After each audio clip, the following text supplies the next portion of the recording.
Bonjour à tous, bonjour à tout le monde, bonjour à toutes les personnes qui vont me rejoindre et qui vont pas tarder à me rejoindre. Bonjour à tous.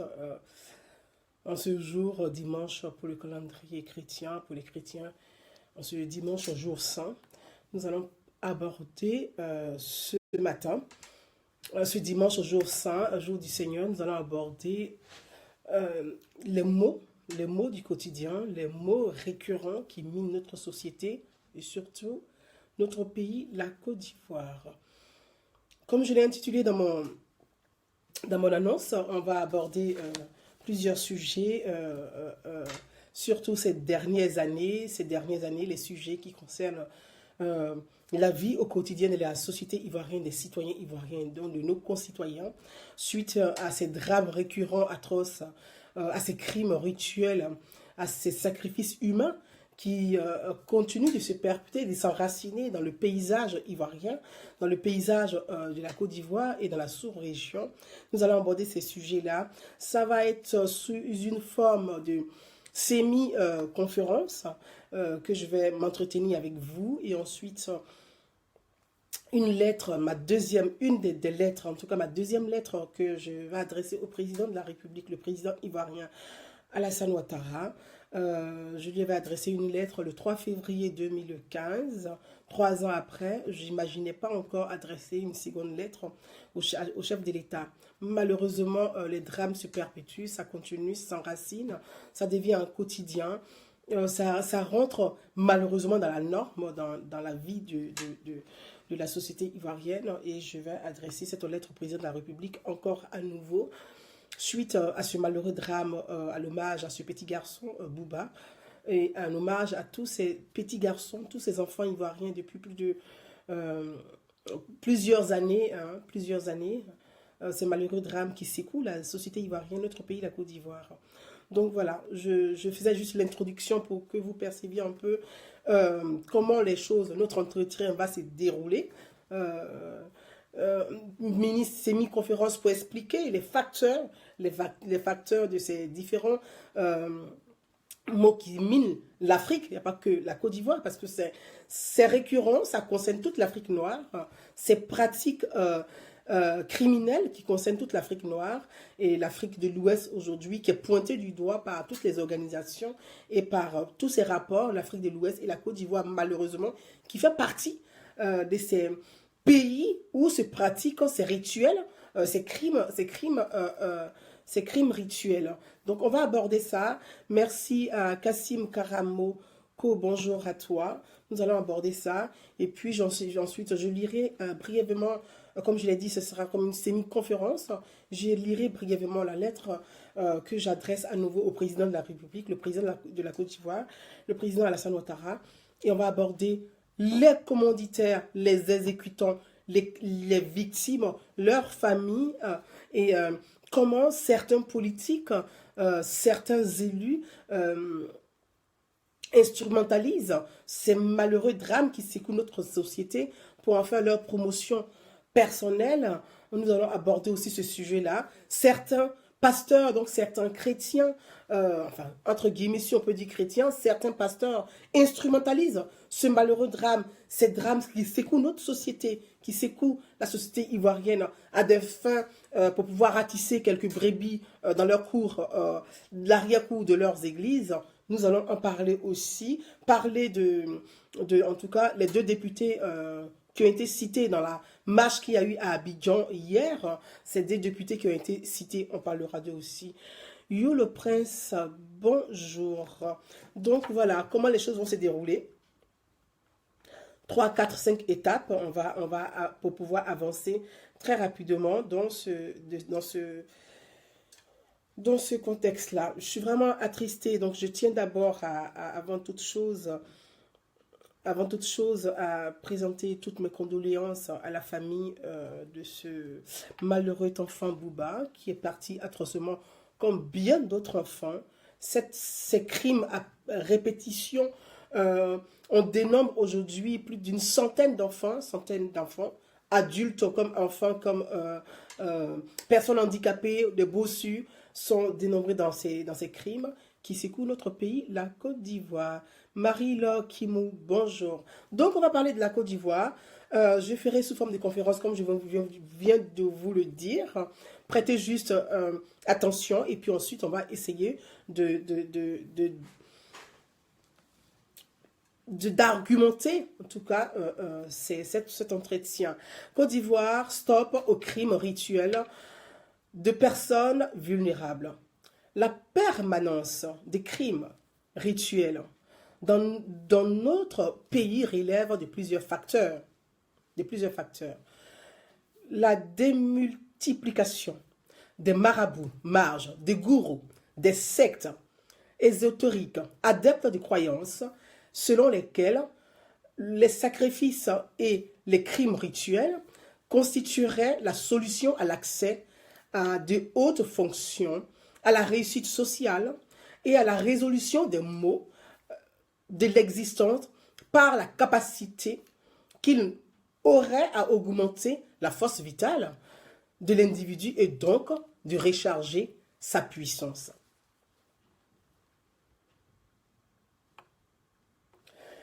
Le défi de compétence des forces de l'ordre, police nationale, gendarmerie nationale, pour faire face à un tel problème s'enracine dans les mœurs, dans les systèmes politiques, dans les systèmes économiques, ainsi aussi le silence parfois imposé aux forces de l'ordre par certaines autorités contrôlant ces sectes et leurs organisations pour fausser les pistes ou laisser dans les tiroirs les résultats d'enquête. Ces crimes à caractère rituel sont l'expression ultime de plusieurs maux dont souffrent les pays africains et particulièrement le nôtre, la Côte d'Ivoire.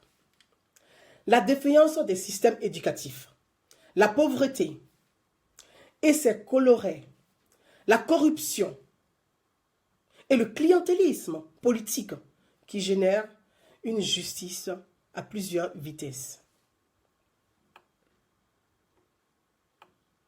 Alors pour lutter efficacement contre ces actes odieux, il est nécessaire de s'attaquer aux causes qui contribuent à leur apparition et leur persistance en Afrique, et notamment en Côte d'Ivoire.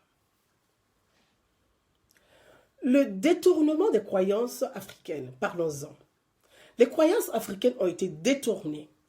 La possession des fétiches et autres talismans est devenue une nécessité pour certains qui veulent bénéficier de la clémence ou de la bienveillance des esprits ou des dieux. L'ascension à l'indépendance et de nombreux pays africains avec nos croyances africaines a démultiplié ce détournement de nos croyances à des fins maléfiques.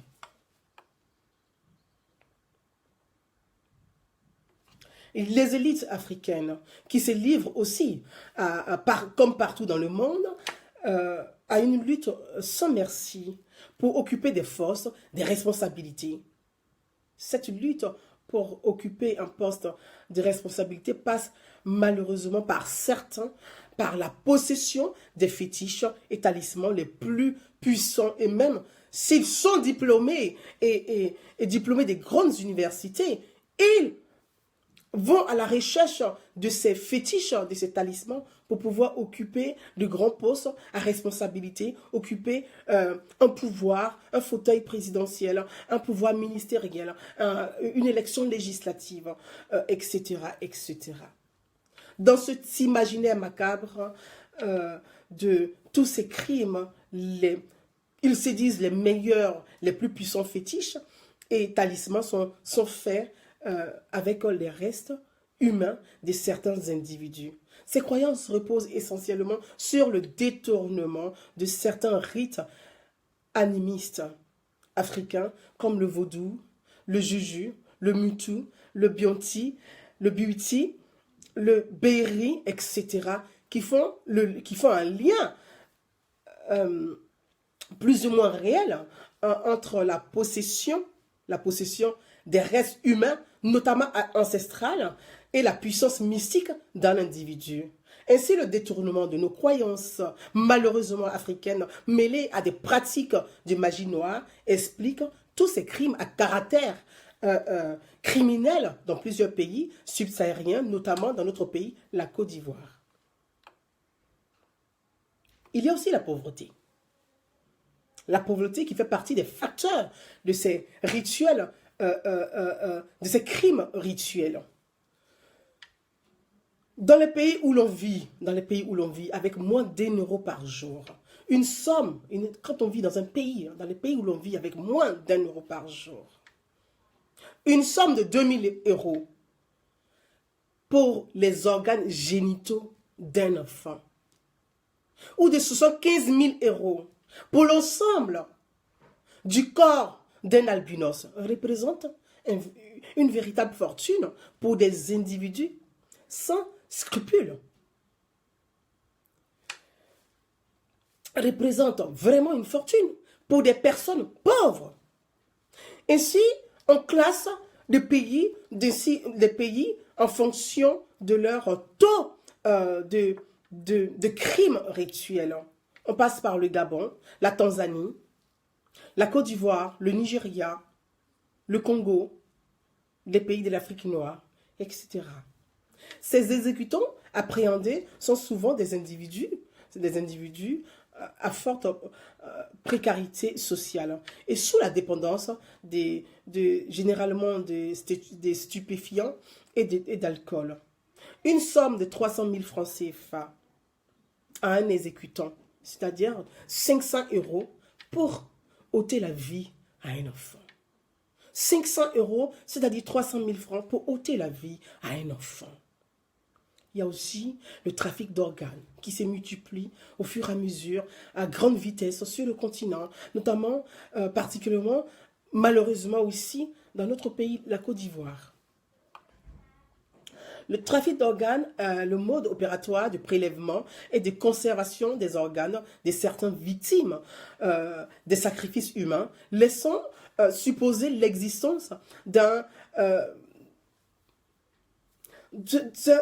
trafic bien organisé, transfrontalier, même au-delà de la Côte d'Ivoire, c'est toute l'Afrique de l'Ouest, c'est la sous-région qui est touchée par ce trafic d'organes avec la multiplication dans le Sahel de tout ce qui se joue, tout ce qui se passe actuellement. Malheureusement, notre pays est confronté aussi à ce trafic d'organes. Les prélèvements sont faits. Généralement, ces trafics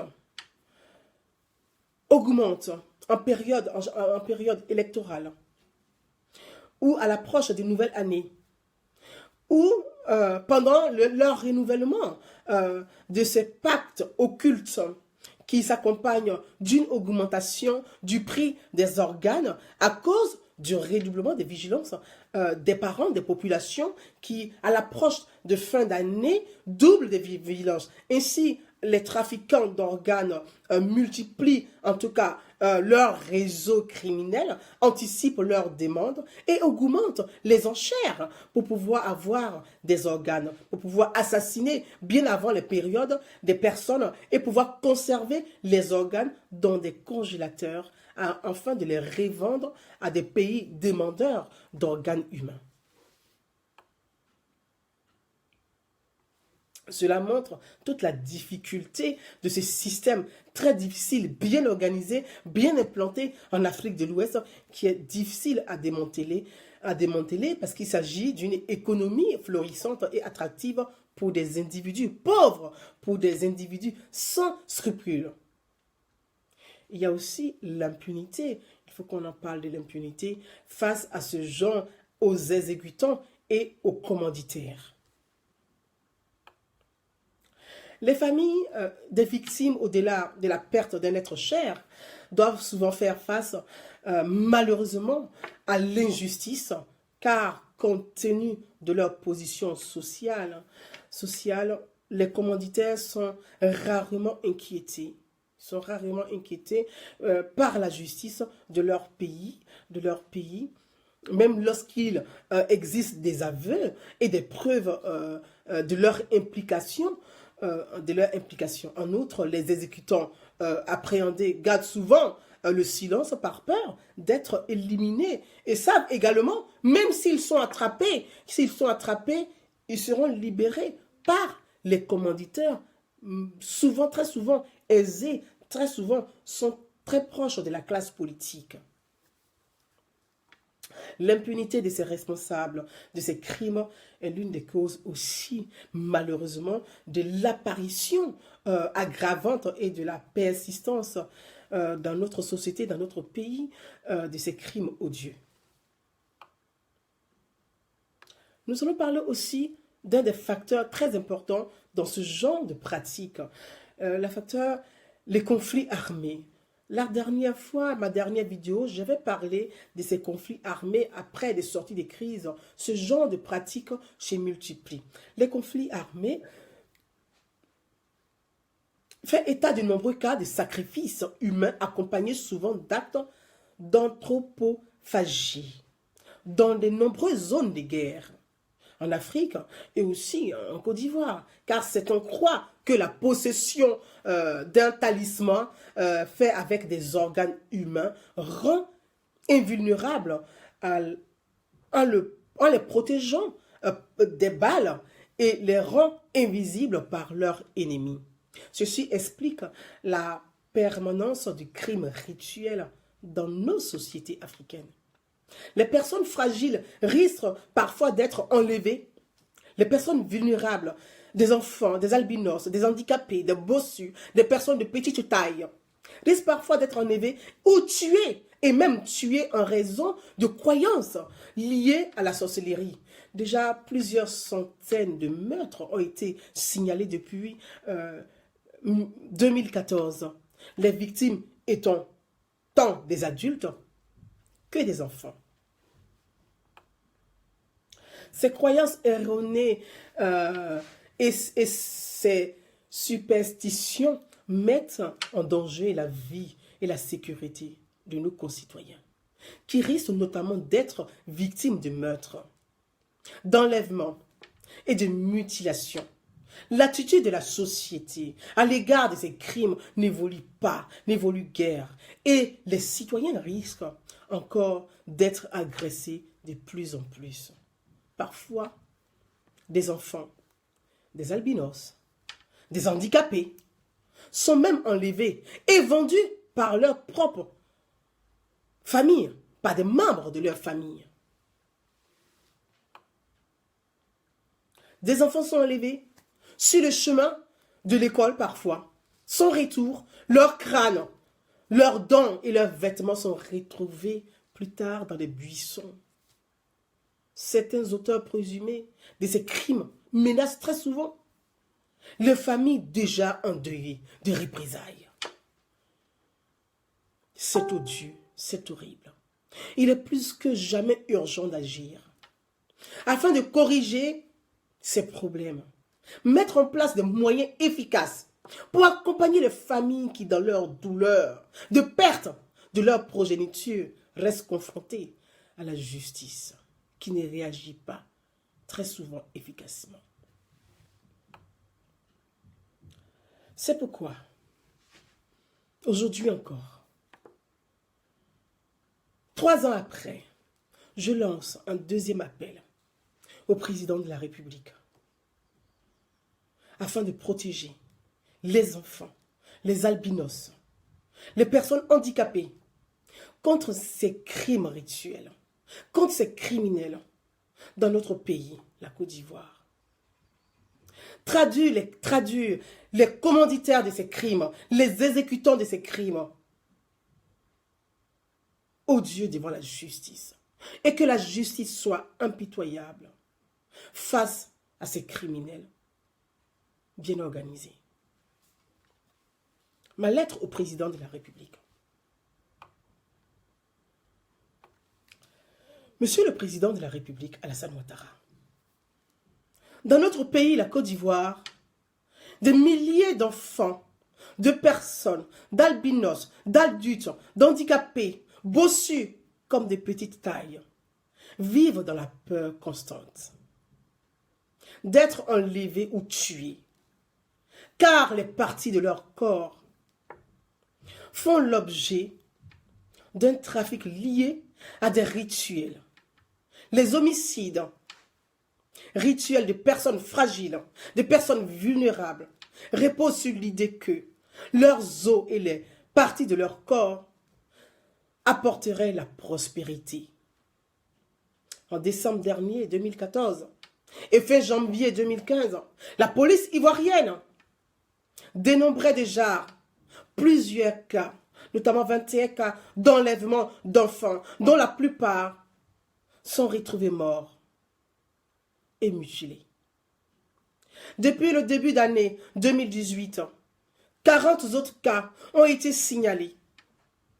Ce phénomène n'est plus à démontrer malheureusement dans notre chère Côte d'Ivoire. Monsieur le Président de la République, plusieurs mesures sont à prendre pour protéger efficacement les personnes vulnérables, faire respecter leurs droits à la vie et leurs droits à la sécurité personnelle, conformément aux obligations et engagements internationaux de notre pays, la Côte d'Ivoire, en matière de droits humains. Notre pays, la Côte d'Ivoire, est membre des droits de l'homme aux Nations Unies. Par conséquent, une violation des droits à la vie des personnes vulnérables est un crime contre l'humanité. Monsieur le Président de la République, il faut fournir à la police les ressources nécessaires pour enquêter efficacement sur les crimes liés au sacrifice humain. Traduire en justice les responsables, les commanditaires des crimes, qu'ils soient des personnalités politiques, des personnalités économiques, des personnalités sportives, des personnalités artistiques, même des simples citoyens, soient traduits devant la justice et payent de leurs crimes. Lutter efficacement contre les dangereux superstitions qui entraînent les attaques contre des personnes vulnérables. Monsieur le Président de la République, il faut faire des spots de sensibilisation à la télévision à des heures de grande écoute, afin de sensibiliser un maximum, un grand nombre de populations à ce genre de pratiques, afin de dénoncer ce genre de pratiques, faire des spots de sensibilisation à la télévision, à des heures de grande écoute. Inscrire la sensibilisation dans le calendrier scolaire afin de prévenir et protéger les enfants en milieu scolaire et en milieu rural. Il faut aussi un monument mémorial pédagogique où les noms de toutes ces personnes atrocement assassinées doivent être inscrits afin de marquer notre rupture totale avec toutes ces pratiques ignobles, ces pratiques odieuses, ces crimes qui endeuillent de plus en plus notre société, notre chère Côte d'Ivoire, afin de renforcer la sensibilisation au plus grand nombre. Que ces mémorials pédagogiques servent de pédagogie pour des classes scolaires. Enfin, une vraie réforme, une vraie loi, ou le renforcement d'une loi existante pour interdire vigoureusement toutes ces pratiques dans notre pays, dans notre société.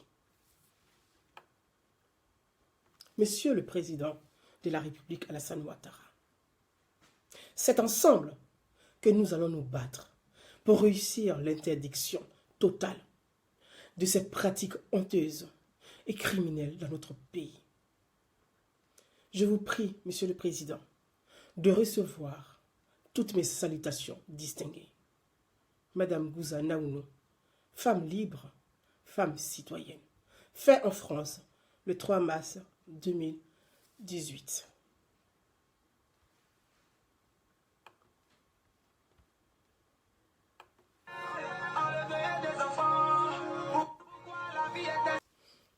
Mes chers amis, je suis vraiment désolée.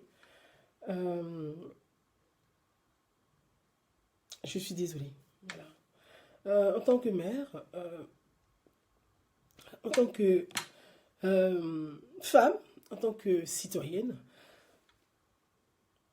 je me sens encore malheureuse aujourd'hui encore de pouvoir adresser une lettre au président de la République. Et voilà, la sensibilité de mère a pris le dessus, des femmes a pris le dessus. Je pense que c'est toute la différence. Euh, et puis aussi, les hommes aussi ont le droit de pleurer. On n'a pas toujours dit que c'est les femmes qui doivent pleurer. Mais ce ne sont pas des pleurs. C'est un peu l'expression de ma colère, qui est une colère juste, qui ressort. Donc je suis vraiment désolée. Parce que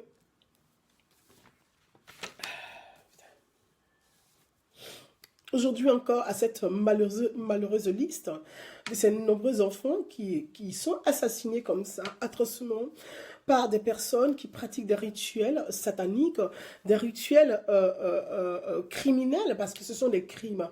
C'est pour cela que j'ai voulu adresser à nouveau encore cette deuxième lettre et que j'espère que vraiment c'est la dernière que j'adresse au président de la République, que les mesures concrètes seront prises pour mettre fin à ce genre de pratiques sur le continent et particulièrement en Côte d'Ivoire. Il n'y a pas qu'en Côte d'Ivoire que ce genre de crime se répand, c'est sur toute l'Afrique, c'est dans toute l'Afrique. Et comme je l'ai cité, il y a plusieurs facteurs. Il y a plusieurs facteurs. Il y a la misère sociale aussi, qui joue malheureusement, qui pousse les personnes à commettre ce genre de crime, à commettre ce genre d'actes au Dieu. Hier, c'était Esso Emmanuel, ce petit garçon qui a été assassiné en 2014. Il y avait ce petit bénitier qui avait 5 ans, qui a été assassiné, vidé de son sang. Il y avait aussi Jean Aurélien, un petit garçon de 10 ans qui revient de l'école et qui disparaît, dont le père retrouve quelques jours plus tard le corps de son enfant sans vie dans des buissons. Il y avait Akachance et Kiezel, il y avait Cédric, il y avait Suleiman, il y avait Ornella. Donc, pour citer que ceux-là, c'est une liste d'enfants. Dans notre pays, la Côte d'Ivoire est un pays des droits de l'homme qui a signé des accords au niveau international. Notre pays est membre du Conseil des Nations Unies. On ne peut pas regarder la Côte d'Ivoire en train de sombrer dans ce genre de pratiques et ne rien faire. En tant qu'une citoyenne, voilà, c'était un peu cette colère... cette tristesse qui s'exprimait. Et donc, je suis désolée pour cet état que j'ai eu vis-à-vis de vous. Je ne pouvais pas me retenir. Je ne pouvais pas me retenir et je voulais d'abord, avant de continuer notre entretien, saluer ce jeune artiste qui a fait une magnifique chanson, qui a chanté avec ses triples, qui a chanté avec son âme, qui a chanté avec son cœur, et qui s'est mis un instant à la place de ces enfants qu'on assassine. Cet artiste qui s'appelle MC1, qui a fait quelque chose de formidable. Je voulais juste le saluer au passage pour lui dire merci. Merci pour ce qu'il a fait, parce que la Côte d'Ivoire est bourrée d'artistes, de chanteurs talentueux, d'autres même qui sont connus sur le plan international. Ils n'ont pas eu l'esprit suffisamment aussi grand que ce jeune garçon MC1 à rentrer rapidement en studio et à mettre par écrit. Ils n'ont rien ressenti face à la douleur, à ces crimes-là. Ils n'ont rien ressenti. Parce que ce garçon, cette chanson qu'il vient de chanter, qu'il a sortie, c'est pleurs qu'il a mis par chanson. C'est ça. Il a pleuré. Et voir qu'il y a des grands artistes talentueux en Côte d'Ivoire qui n'ont pas eu le temps de pleurer, qui n'ont pas eu la force de pleurer face à ces drames, ça me rend encore beaucoup plus triste. Et je voulais dire bravo, bravo à MC1 qui a fait quelque chose de formidable, qui a pensé à ses enfants parce qu'il s'est dit, et si c'était moi, et si c'était mon frère, il a pleuré aussi avec les familles de toutes ces victimes. Merci à lui. Je ne le connais pas, j'ai découvert sa chanson sur les réseaux sociaux. Je lui dis bravo et chapeau pour ce qu'il a fait pour tous ses enfants. La Côte d'Ivoire a besoin des citoyens comme ça, qui sont capables de réagir, qui sont capables de faire parler leur cœur, qui sont capables de se battre pour une cause sociale, pas que pour une cause politique. Merci, jeune frère, merci, jeune garçon. Voilà, mes amis, on va continuer notre entretien du jour comme je vous l'avais expliqué, dans ce genre de drame, dans ce genre de crime, on a comme ça des commanditaires. On a des commanditaires dans ce genre de crime. J'ai tout On a des commanditaires, on a des exécutants et on a des victimes. Dans une société où la misère sociale s'accroît, dans une société où les gens mangent qu'un seul repas par jour, dans une société où les gens meurent de faim, je peux vous dire que dans ce genre de société, s'il n'y a pas d'égalité, il y a une injustice sociale dans une société, ce genre de phénomène se multiplie parce que les gens ont simplement faim. Ils ont faim, ils ont besoin de manger. Quand on vient vous dire, je vous donne 500 €, 300 000 francs CFA, amenez-moi le sexe d'un petit garçon, les gens vont juste prendre de la colle, des drogues, ils vont passer à l'acte parce qu'ils ont simplement faim. Parce qu'ils ont simplement faim. Malheureusement, ils passent à l'acte parce qu'ils ont faim. Et ce n'est pas une excuse, mais ce sont des facteurs qui poussent les gens à passer à ce genre de crimes, à commettre ce genre de crimes qui sont vraiment inexplicables, qui sont odieux et qui mettent des familles dans un deuil profond. La perte d'un enfant de façon tragique, ça ne s'oublie jamais. Ça ne se pardonne jamais. C'est pour ça, la semaine dernière, je parlais des problèmes, des crises que la Côte d'Ivoire a vécu. Toutes ces choses ont favorisé ce genre de pratiques.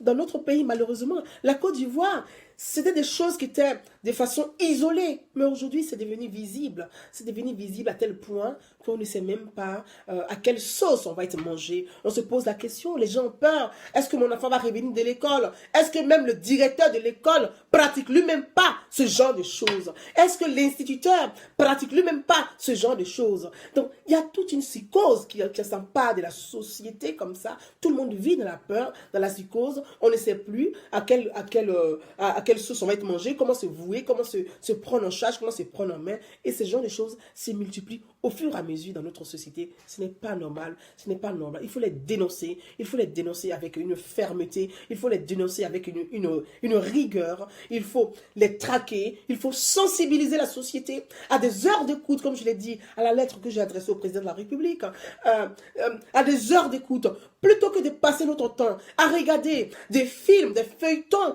qui expliquent qu'il faut tuer pour devenir riche. Vous avez des feuilletons un peu de Nigeria où les gens deviennent riches parce qu'ils ont tué, les gens deviennent riches parce qu'ils ont joué avec le sang.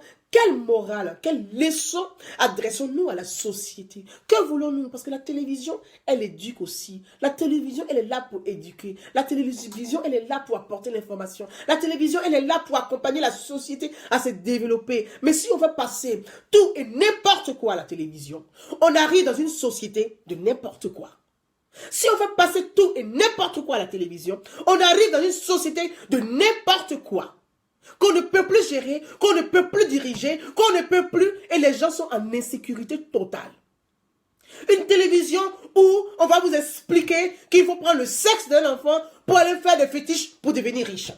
Une télévision où on va vous expliquer, dans les feuilletons, on va vous expliquer que la belle-mère a tué son gendre pour devenir riche. Mais vous expliquez ces pratiques-là. C'est-à-dire, ce sont les choses que vous expliquez au quotidien. De façon inconsciente.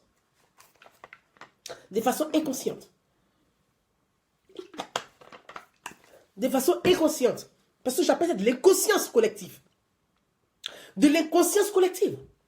Parce qu'on pense qu'il faut faire passer des feuilletons à la télévision, on ramasse tout et n'importe quoi, on fait passer à la télévision. Regardez les drames qui arrivent. Le sang, l'Ivoirien n'a plus peur du sang. L'Ivoirien n'a plus peur du sang. Là, il y a 2 jours, 48 heures, quelqu'un qui a sa copine, qui prend un couteau, qui va découper sa copine. Il va l'égorger. L'Ivoirien n'a plus peur de passer à l'acte. Parce que la télévision vous montre tous les jours que c'est rien. Vous le voyez, le sang tous les jours. Vous n'avez plus peur du sang. Passer à l'acte, souvent, c'est une expérience pour vous. La télévision a un rôle. Moi, je m'adresse au directeur de la télévision, le directeur de communication. Notre société est très fragile. La Côte d'Ivoire est encore fragile. Prenez conscience. Faites passer des films pédagogiques. Notre société est fragile. Notre société est sous les braises. La Côte d'Ivoire est encore fragile. Elle n'est pas sortie encore définitivement de ces années de guerre, de traumatisme. Faites passer des films pédagogiques, des émissions pédagogiques pour pouvoir aider la société à se reconstruire. Nous n'avons pas besoin d'avoir des individus qui vont nous expliquer à des plateaux de télévision qu'ils ont couché avec leurs enfants. Je trouve ça stupide et d'une idiotie, mais sans nom. Une mère qui va venir expliquer qu'elle a couché avec son fils. J'ai couché avec mon frère. J'ai couché avec ma mère. Dites-moi, qu'est-ce que vous recherchez? Vous voulez apporter quoi? Quel exemple vous voulez? Ces jeunes qui sont devant la télévision, quel message vous lancez à la jeunesse pour se construire? Qui devait coucher aussi avec sa mère? C'est ça les émissions que vous devez faire passer à la télévision? Merci Niadré, Nina, Novelas ou Novella. Mais c'est stupide. On croit qu'il n'y a pas d'intellectuels dans ce pays. C'est pas normal. À la télévision, il n'y a pas des gens qui sont intellectuels. Il n'y a personne pour avoir suffisamment de recul pour pouvoir critiquer votre propre émission que vous passez à la télévision. Il y a un problème. Anaïs, ma soeur, bonjour. Il y a un problème. Comme s'il n'y avait pas d'instituts qui pouvaient réguler, regarder les émissions qu'on doit faire passer. Mais vous êtes en charge de la société. La télévision est l'éducation déjà première. La télévision, parfois, elle éduque rapidement, même que l'école, malheureusement, parce que les gens sont scotchés à la télévision. Vous ne pensez pas à reconstruire la société, à faire juste du buzz. Je vais faire une émission comme ça va choquer les gens. J'invite un monsieur qui a couché, qui a déviergé sa fille. Non mais franchement, vous vous en rendez compte? Dans quelle société nous vivons? Où des gens sont devenus ces malades mentaux, ils sont capables de faire des émissions où quelqu'un va expliquer qu'il a baisé avec son chien. Mais dans quelle société sommes-nous? Dans quelle société sommes-nous? Qu'est-ce que nous voulons pour la Côte d'Ivoire? Dans quelle société sommes-nous? On va nous expliquer des choses comme ça à la télévision. Et les gens sont là, ils regardent. Ils disent rien. Parce que soit l'animatrice couche avec le directeur de télévision, ok, donc elle passe ses émissions à la con à la télévision, c'est pas bien grave. Mais nous avons besoin de compétences pour le pays. La Côte d'Ivoire a besoin de compétences. La Côte d'Ivoire a besoin d'innover, mais intelligemment. La Côte d'Ivoire a besoin de personnes capables d'apporter l'éducation à la télévision. On n'a pas besoin de proxénètes pour venir nous emmerder à la télévision. Non, la Côte d'Ivoire n'a pas besoin de ça. Les proxénètes, restez dans votre zone de proxénétisme. Pas à la télévision ivoirienne. Ce n'est plus possible. Ce n'est plus possible. C'est insupportable. On arrive à tout un bordel dans un pays parce qu'on n'arrive même pas à pouvoir canaliser tous ces canaux. Parce que la télévision, ce sont les médias. Il faut canaliser tout ça. Il n'y a même pas de conscience. Chacun fait ce qu'il a envie de faire. Tout et n'importe quoi. Et on est surpris quand il y a des crimes. On est étonné qu'aujourd'hui, le petit Bouba, c'est la première fois, comme si c'était la première fois qu'en Côte d'Ivoire, qu'un enfant est assassiné pour des rituels. Pour des rituels. C'est aujourd'hui qu'on prend conscience que dans ce pays-là, que les enfants sont assassinés pour des crimes rituels. C'est aujourd'hui que vous prenez conscience de ça. Ou vous faites des sélections. C'est quoi le problème? C'est aujourd'hui que les gens sont étonnés. Mais non. Ça fait longtemps que ça dure dans ce pays. Ça fait longtemps que ça dure dans ce pays. Qu'on égorge les enfants. Qu'on décapite les enfants. Les adultes. Les vieillards. Que chacun fasse ce qu'il veut du corps humain. Alors que notre pays est membre du Conseil des Nations Unies. Notre pays se doit de respecter la vie humaine. Sinon, notre pays peut être traduit en justice pour crime contre l'humanité. Notre pays, la Côte d'Ivoire, se doit de respecter la vie humaine.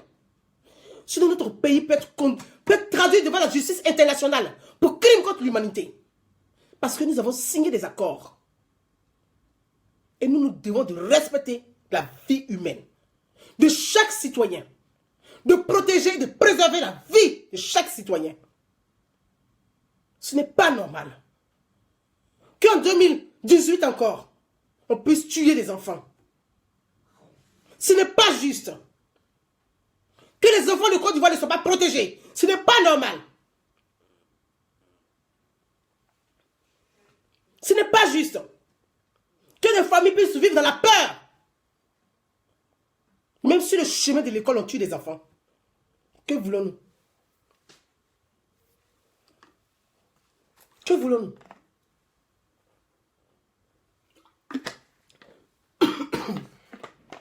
Que voulons-nous? La télévision ne peut pas éduquer nos enfants. On ne peut pas les amener à l'école non plus. On fait quoi? Que faisons-nous de la société? Chaque citoyen a une part de responsabilité. Chaque citoyen doit être responsable. Apportons des critiques positives. Cherchons pas à nous voiler la face. Apportons des critiques positives. Sans instrumentaliser les drames qui minent notre société. Afin d'accompagner la Côte d'Ivoire à se reconstruire. C'est ça notre devoir. Ce n'est pas d'accompagner la Côte d'Ivoire à la destruction. Non. À la réussite sociale. Chaque citoyen doit accompagner la Côte d'Ivoire à la réussite sociale. Et non à la destruction massive.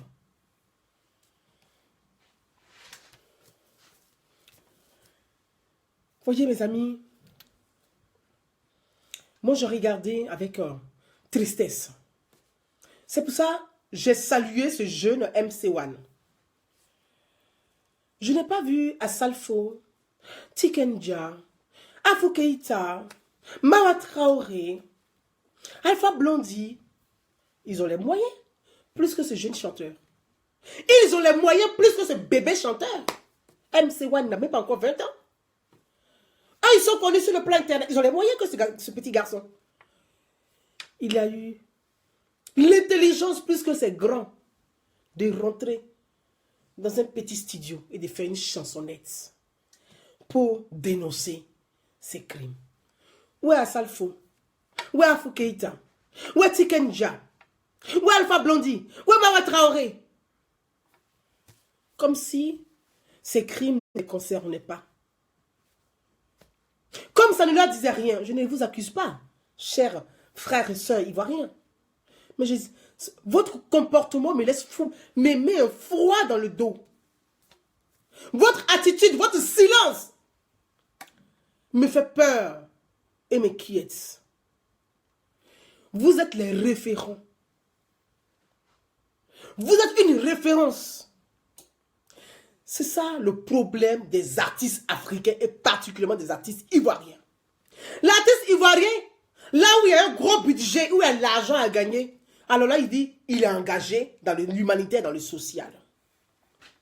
Mais comme il n'y a pas d'argent à gagner, ils font comme les 3 singes. Pas entendu, pas vu, rien dit. Voilà. Parce qu'il n'y a pas d'argent à gagner, il n'y a pas d'enveloppe. Parce que le président de la République n'a pas dit, bon, je vais rencontrer les artistes rapidement suite à cette difficulté, à ce drame qui secoue la Côte d'Ivoire. Comme le président n'a pas fait de déclaration, alors là, ça ne les intéresse pas, ils n'ont rien à dire. Ils n'ont rien à dire. Ils n'ont rien à dire, ça ne les intéresse pas. Parce que le président n'a rien dit. Si le président avait dit, je veux rencontrer les artistes, il serait le premier à dire, ah, c'est odieux, c'est pas normal. Voilà. Mais là, ils disent rien. C'est ce petit garçon qui va chanter. Vous êtes où? Dans ce pays-là, vous êtes où? C'est faire la politique, semblant de politique est votre problème. Vous êtes où dans ce pays-là? Parce que ce qui se passe, ce qui s'est passé avec le petit Bouba, c'est la continuité de ce qui s'est passé hier. C'est la continuité. Ce n'est pas la première fois que ça arrive au pays. Ça fait plusieurs fois, il y a plus de 100 enfants qu'on a exécutés comme ça dans ce pays-là. Vous êtes où? Tikenja, mon pays va mal, mon pays va mal, mon pays va mal. Ben non, il a oublié qu'il est ivoirien, il est assis au Mali. Voilà, il n'est plus ivoirien, il est assis au Mali. Mon pays va mal, mon pays va mal. Mais ton pays va mal, on exécute des enfants dans ton pays. Des crimes rituels. Ou bien toi, tu pratiques ça aussi, parce que tu ne peux pas dénoncer. Parce qu'on ne comprend pas. Hein? Il y a des artistes aussi qui pratiquent ce genre de crimes. Il ne faut pas qu'on va mentir.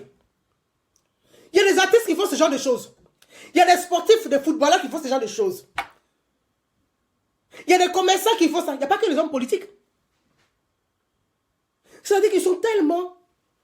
Ils ont un manque de confiance totale à leurs compétences. Ils pensent qu'il faut passer par ce genre de comportement pour pouvoir réussir leur vie. Je ne comprends pas. Si le président de la République avait dit, la présidence va rendre hommage à tous les enfants qui ont été victimes de crimes rituels en Côte d'Ivoire, je vous assure, même ceux qui sont en France vont payer les billets pour aller à Abidjan. Parce que le président va rendre hommage. Mais comme le président ne rend pas hommage, il ne dit rien.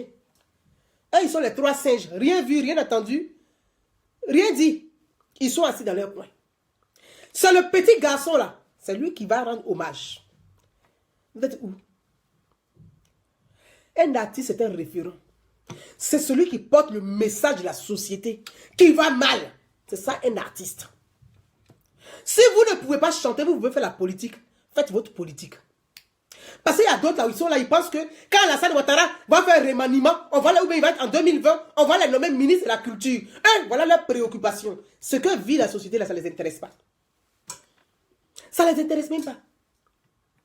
Si on tue les enfants, si on tue les vieux, si on tue les handicapés, ce n'est pas leur problème. Quand c'est pour courir, pour venir à l'international, pour venir demander l'argent à des fondations pour financer des associations, ben, votre association, mais que vous, on vous donne l'argent pour financer là.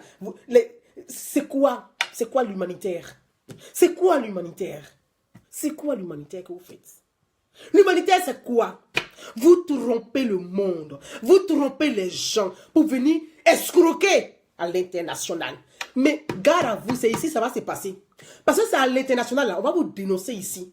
Ces associations factives qui font absolument rien de bon et qui viennent demander de l'argent à l'Union européenne, à des fondations à l'international, là. C'est ici, tout votre... C'est-à-dire qu'au fur et à mesure, le fait de société où vous ne prenez pas position, là, on va noter, on va énumérer, puis on va envoyer. Ceux qui vous donnent le financement, là, c'est à eux, on va envoyer pour dire, telle personne, là, voilà ce qu'il fait dans le pays, en réalité, il ne fait rien.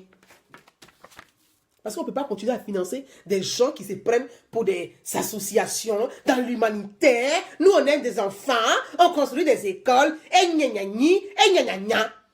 Mais quand la société va mal, vous n'êtes pas là. Voilà, vous n'êtes pas là. On ne vous entend pas. Un artiste engagé, c'est dans le social. Moi, j'entends des artistes engagés, puis ils font politique. Mais non, un artiste qui est engagé, il ne fait pas la politique. Il fait du social. Un artiste engagé, c'est celui qui s'engage dans le social. Les artistes ivoiriens, là même là, qu'est-ce qu'ils font concrètement dans le social? Ils font rien. Ils font rien. Même les sportifs, ils font rien. Ils font quoi? Toucher les subventions des grosses entreprises françaises pour venir faire de la publicité. C'est ça. Ils appellent ça social. Parlons-en. Ça, c'est au niveau des artistes. Ça, c'est au niveau des artistes. C'est malheureux. Ils ne font pas de social. Ils sont engagés en quoi? Toucher les subventions pour faire la promotion des entreprises françaises. Mais les entreprises françaises, là, elles sont dans du marketing.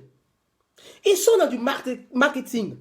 Donc, pour ils se disent que miser sur tel artiste ou tel sportif, ça va nous permettre de rentrer bien, être bien positionné sur le plan national dans le pays pour le bien-être de notre entreprise.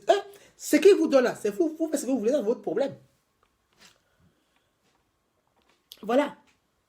Ils sont où les sportifs? Les éléphants, vous êtes où? Petit éléphant, Bouba, on l'a tué. Vous, les éléphants ivoiriens, les joueurs là, vous êtes où? Vous dites quoi? Vous dites quoi? Les joueurs ivoiriens là, vous dites quoi? Dans le pays là, on exécute des enfants, il y a des crimes rituels. C'est pas dernier crime. Ni premier crime. Vous dites quoi? Vous êtes où? Motus bouche cousue. Quand le président doit vous recevoir au palais pour toucher les enveloppes, là, d'être premier. Là, vous venez, tout le monde est orange, blanc, vert. Ils pensent que c'est le fait de remplir orange, blanc, vert sur eux comme poudre qui fait qu'ils sont plus ivoiriens que les autres. Moi, je ne comprends pas. Vous êtes où?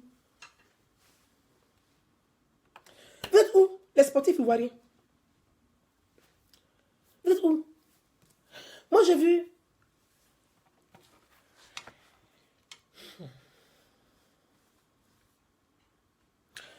J'ai vu Drogba Didier. Brigitte Bidi, je vais arriver sur ceux-là.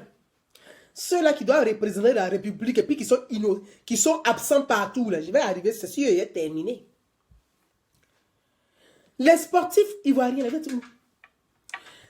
au Gabon, il y a une association qui défend les victimes de crimes rituels. Même si le président de l'association, de cette association, est très proche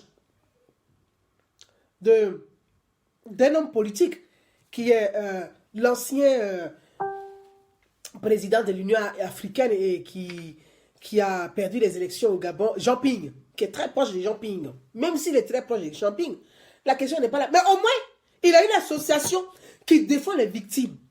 Moi, j'ai vu Drogba Didier, il était le premier. Bah, il a pris. Stop au crime au Gabon. Mais toi, Drogba Didier, là, ton stop au crime comme d'Ivoire, là, ça est où?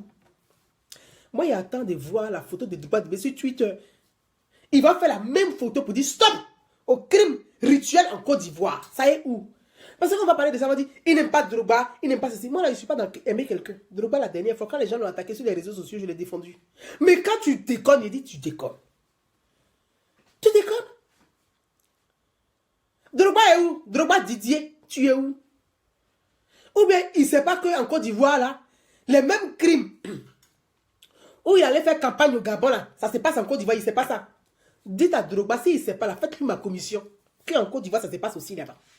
On attend qu'il fasse, il tweet sur les réseaux sociaux, sur Twitter, pour dire stop au rituel criminel en Côte d'Ivoire. Parce qu'on ne le voit pas. Il a fait ça au Gabon. Drogba a fait au Gabon. Je vais chercher la photo pour vous montrer avant la fin de mon intervention. Il est où? Voyez, les Ivoiriens là, c'est comme, ils sont papatos. Les Ivoiriens sont papatos. C'est comme les enfants, ils ne lavent jamais assiette chez leur maman. Mais ils aiment laver assiette chez la voisine. Ça, c'est les Ivoiriens, ça. Il ne va jamais laver assiette chez sa maman. Ni balayer, ni nettoyer la maison. Mais chez la voisine, là, il transpire là-bas, il travaille bien. Quand la voisine voit la mère, elle dit, hey, ton enfant est gentil, madame. Quand il vient à la maison, là, il lave mes assiettes, il plie mon linge, il lave mes habits. La maman dit quoi? Mon enfant. Oui. C'est ça qu'est l'Ivoirien. Il est papato. Dans ton propre pays, là, tu ne fais pas. Mais quand il s'agit d'aller être le premier, papato. Ivoirien et papato. Regardez l'exemple de Salif Keïta au Mali. Salif Keïta a épousé la cause des albinos. Parce que les albinos sont pourchassés. Atrocement, on tue les albinos. Comment on peut tuer quelqu'un? On dit, leurs os là, ça rend fort. Ça fait qu'on devient immortel. On arrache les yeux des albinos, leurs langues, leurs cheveux, leurs orteils. Salif Keïta est un chanteur malien. Ça, c'est un artiste engagé dans la cause humanitaire. C'est un artiste engagé dans la cause humanitaire. Salif Keïta s'est engagé pour sensibiliser les gens partout, à chaque concert, de ce qui se passe dans son pays, dans la société. Les albinos sont traqués. Il a pris même ses enfants pour faire des spots publicitaires, passer partout. Aujourd'hui, les gens ont levé un peu le pied sur les albinos. Dieu merci. Ça commence à ancrer dans l'esprit collectif que les albinos sont des êtres humains comme nous. Ils ont un problème de peau, mais c'est des êtres humains comme nous. Ils respirent comme nous, ils travaillent comme nous, ils mangent comme nous. Ils se marient comme nous, ils font des enfants comme nous. Ils ont droit à la vie, bon sang. Il a épousé une cause. C'est ça on dit, un artiste engagé. En Côte d'Ivoire, là, eux, ils s'engagent derrière les politiques pour manger. Ça, c'est les artistes ivoiriens. Salif Keïta, au Mali, il a épousé cette cause noble. En Côte d'Ivoire, là, vous êtes combien là-bas? Vous chantez partout. Celui-même qui prend ça à boire dans maquis, là, il prend bouteille, il devient chanteur. Tu t'arrives au marché même là, les vendeurs de chaussures, habillés, tout le monde chante. Vous êtes où? Vous êtes où? Vous êtes où? C'est quand même malheureux. C'est malheureux. Que la Côte d'Ivoire, vous êtes déshumanisés. Cette fibre fraternelle qui fait de l'Ivoirien sa fierté a disparu. Déshumanisés. Ils ne sont pas capables de faire quelque chose sans rien demander en retour. On va me donner quoi? Voilà, la première question. On va me donner quoi? C'est quand même dommage. C'est dommage. C'est dommage. Je vais vous trouver la photo de Drogba. Je vais vous trouver sa photo. Un instant, restez avec moi. Vous allez voir la photo de Drogba. Je vais vous montrer sa photo. Où il fait stop, hein. Très doux. Quand c'est pour aller chez les autres, tu es premier. Dans ton propre pays, là, tu ne vois pas ça. Quand on va parler, on dit, elle n'aime pas Drogba, elle n'aime pas Drogba, elle n'aime pas Drogba. Drogba, lui, il aime les Ivoiriens. C'est pour aller faire papato ailleurs, il est le premier.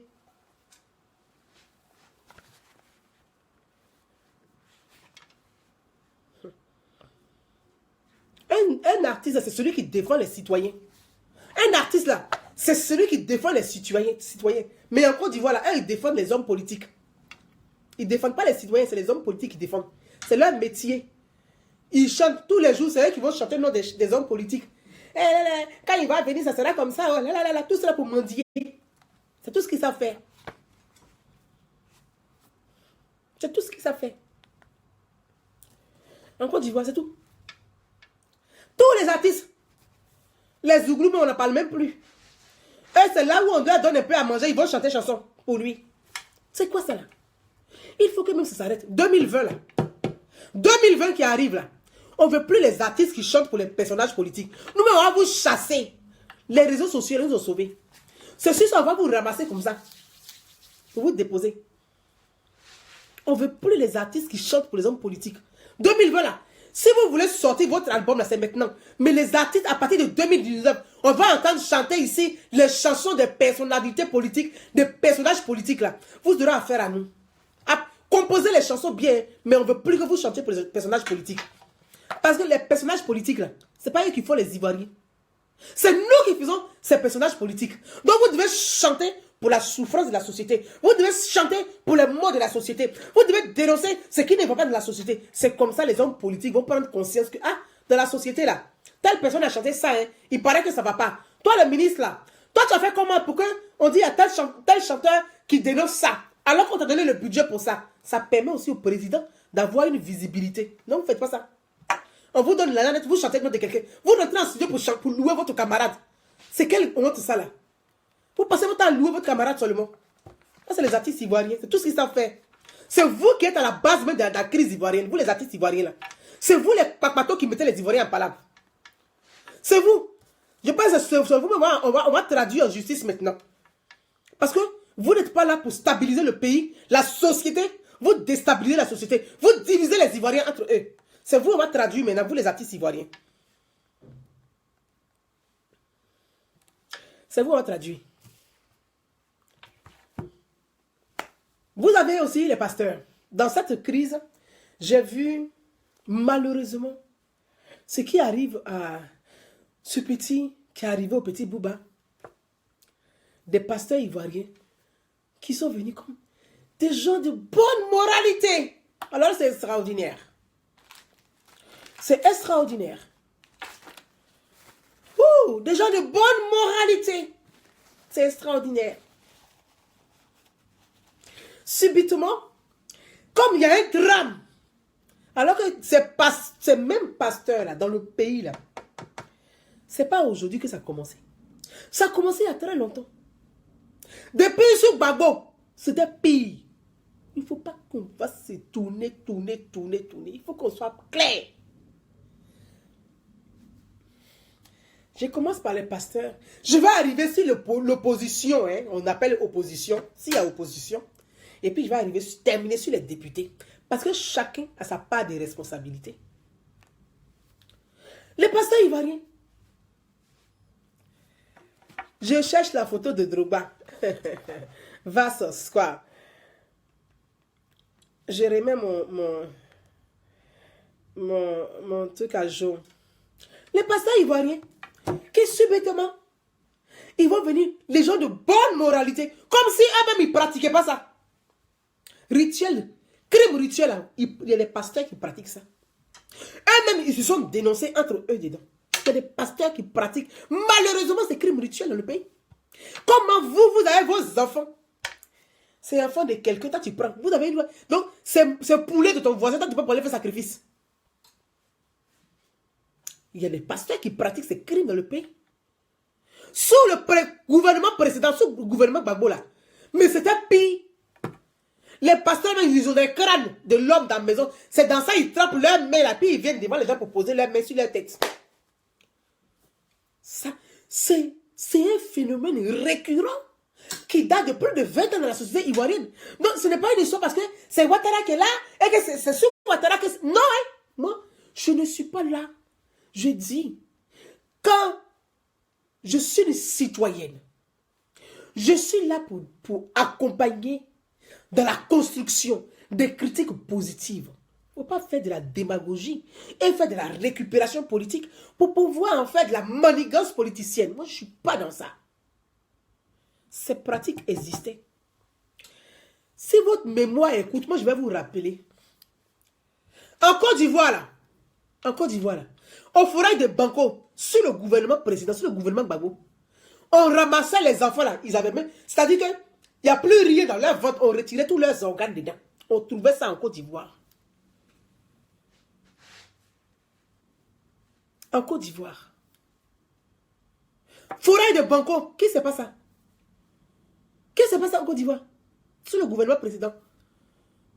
Il y a un petit garçon, on a trouvé, on a vidé ses organes, ils ont retiré ses yeux. Et puis, le cadavre vide là est couché. Imaginez ce que les parents ressentent. Le gouvernement précédent là, ils ont mis combien de personnes en prison? Ils ont mené combien d'enquêtes?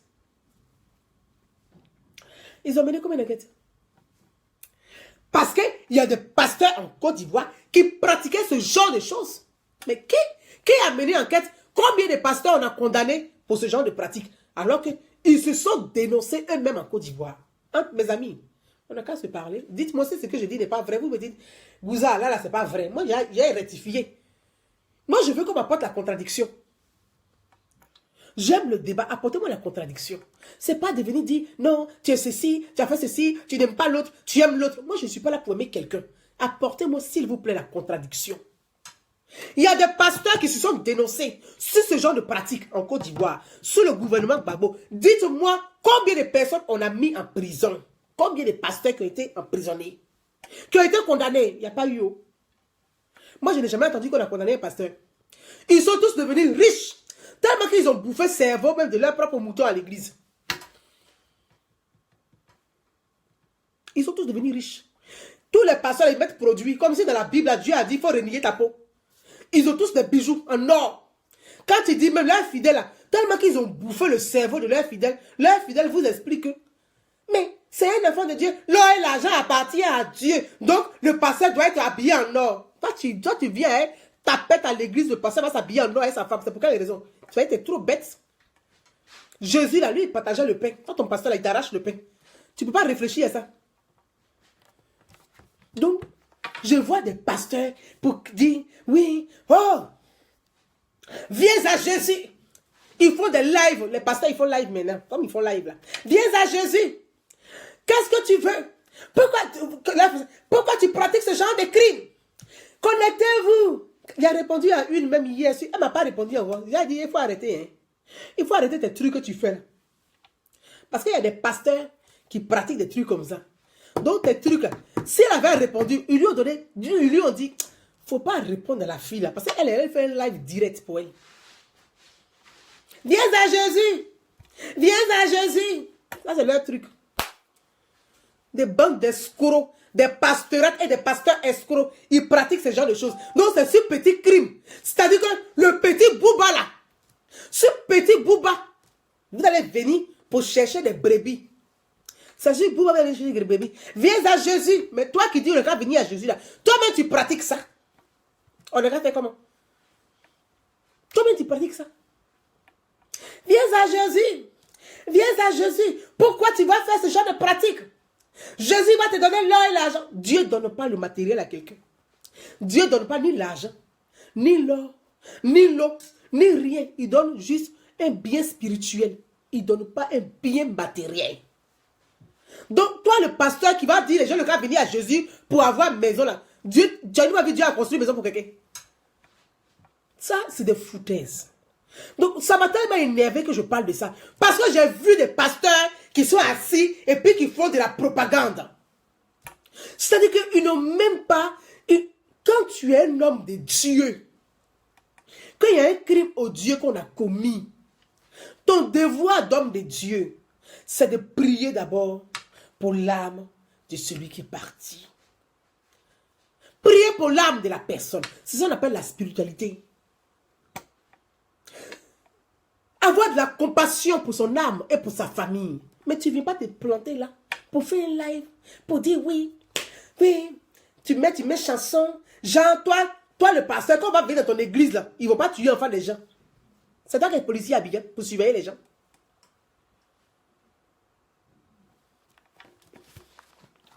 Je vais vous montrer la vidéo de cet imbécile là. Ça m'a vraiment énervé. Et je trouve que c'est un délinquant. Pour moi, c'est un vrai délinquant ce gars. C'est un délinquant. Ils sont deux, je les ai repérés sur les réseaux sociaux. Mais lui, je vais vous montrer sa vidéo. Non mais, c'est vraiment foutaise. C'est des foutaises. C'est des vraies foutaises. Je vais vous montrer. Stop. Un instant, mes amis. Hein. Je vais vous montrer ça. Je vais vous montrer la photo. Je vais vous montrer. Je trouve que c'est énervant. C'est vraiment énervant. C'est énervant. Vous devez même, normalement, la personne qui voulait la photo de Drogba, là, voilà ça. Voilà votre joli Drogba. Voilà la photo de Drogba qui est là. Stop. Au Gabon. Vous avez vu. Voilà la photo, hein, de Daider. Donc, faites-lui la commission que Naounou vous a dit à Paris, là. Sa photo qu'il a fait ici pour dénoncer, c'est une bonne chose. Dénoncer les crimes sur tout le continent, c'est une bonne chose. Voilà. C'est une très bonne chose de dénoncer les crimes sur tout le continent, parce que ça ne concerne pas que la Côte d'Ivoire. Mais ce serait bien aussi qu'il dénonce ces mêmes crimes en Côte d'Ivoire, même photo qu'il a mis sur Twitter, il a fait pour la Côte d'Ivoire pour mettre dessus. Parce qu'il y a plus de 100 enfants qui ont été assassinés pour des rituels criminels en Côte d'Ivoire. Drogba, il y a tant ta photo comme ça. Ah, c'est pour lui. Je vais vous montrer la vidéo de cet homme de Dieu. Quand on est homme de Dieu, un homme de Dieu qui se comporte comme, qui a un peu un comportement de voyeurisme, de délinquant. Et celui-là, quand j'imagine que le président de la République, Alassane Ouattara, l'a reçu personnellement, aïe, aïe, aïe, je vais venir au conseiller du président. Je ne sais pas si c'est eux qui ont mis tout ce mur là autour du président pour ne pas qu'ils voient ce qui se passe dans la société. Mais eux, je vais arriver sur eux. Dimanche là, c'est pour nous. Comme c'est le jour du Seigneur, ils ne vont pas venir pour m'insulter ici. Ils sont tous vaincus.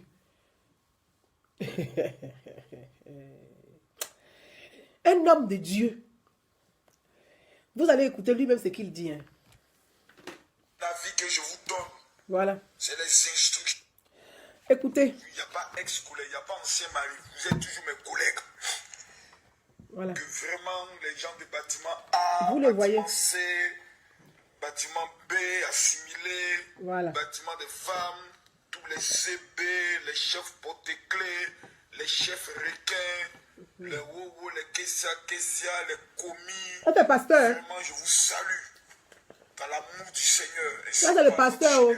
Le pasteur dit les oh, les kessia. Vous-même le père du sursaut spirituel. Voilà. J'ai appris que l'animal de meurtrier de notre petit frère, Bouba, notre enfant, notre fils, est arrivé à la Maca. Mais en même temps aussi, j'apprends que vous n'avez pas suivi les conseils et les formations que je vous ai données. C'est un pasteur ça. Hein? Selon les informations qu'on reçoit, c'est que dès que le prisonnier est arrivé, il y a eu une émeute à la Maca où tous les prisonniers étaient dans la cour disant on ne veut pas d'un tel type comme ça ici. C'est pas comme ça on fait. Est-ce que c'est ce que je vous ai appris? Vous allez faire que le serpent ne va pas devenir viande. C'est quoi ça? C'est quoi ça? C'est qu'à la fin, vous êtes déjà chaud comme ça. Voilà. Chacun rentre dans sa cellule, on fait comme s'il n'y a rien, et puis on laisse le serpent entrer dans le cœur. Voilà. Maintenant, quand il est rentré, maintenant, voilà, on le prend, et puis on doit faire sa délivrance. Donc, on le confie au bâtiment C à ceux qui sont condamnés à 3 fois 20 ans.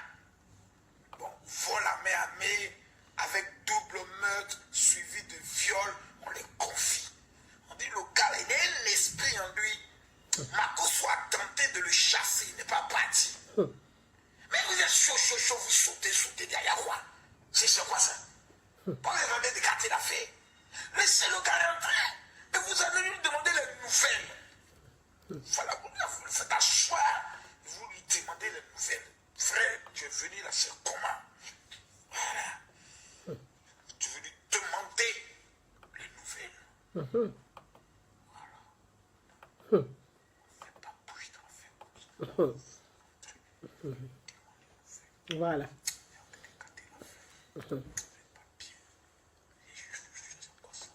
Voilà.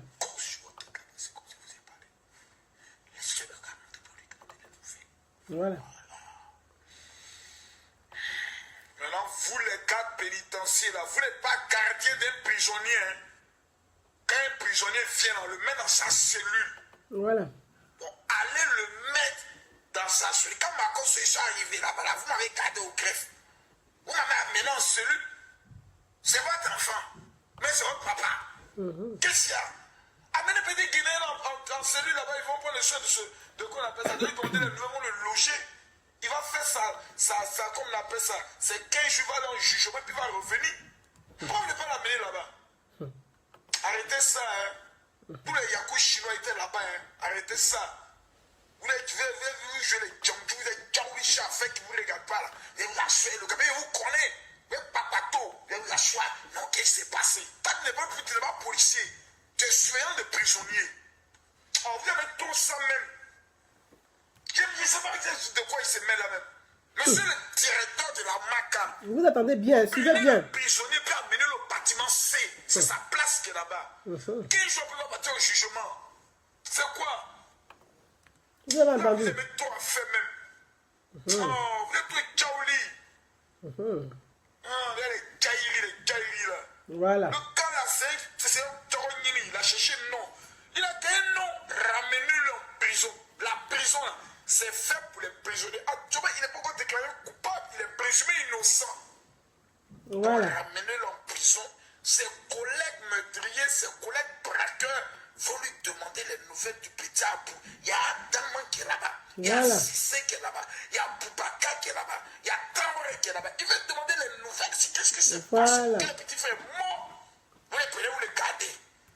Greffe là, c'est pas prison, hein. Il y a les cellules qui sont faites pour les prisonniers. Voilà. Donc, monsieur le directeur de la MACA, ce n'est pas un avis que je vous donne. Voilà. C'est les instructions d'un général. Voilà. Il faut pas le prisonnier là, tu as l'amener dans sa cellule. Voilà. Voilà. Sinon, on aura affaire à toi. On aura l'impression que c'est toi qui protèges les criminels en Côte d'Ivoire. Tout le peuple actuellement est sous tension. Ramène le prisonnier dans sa cellule. En bon entendeur, salut. Shalom à tous les esprits du bâtiment C. Voilà.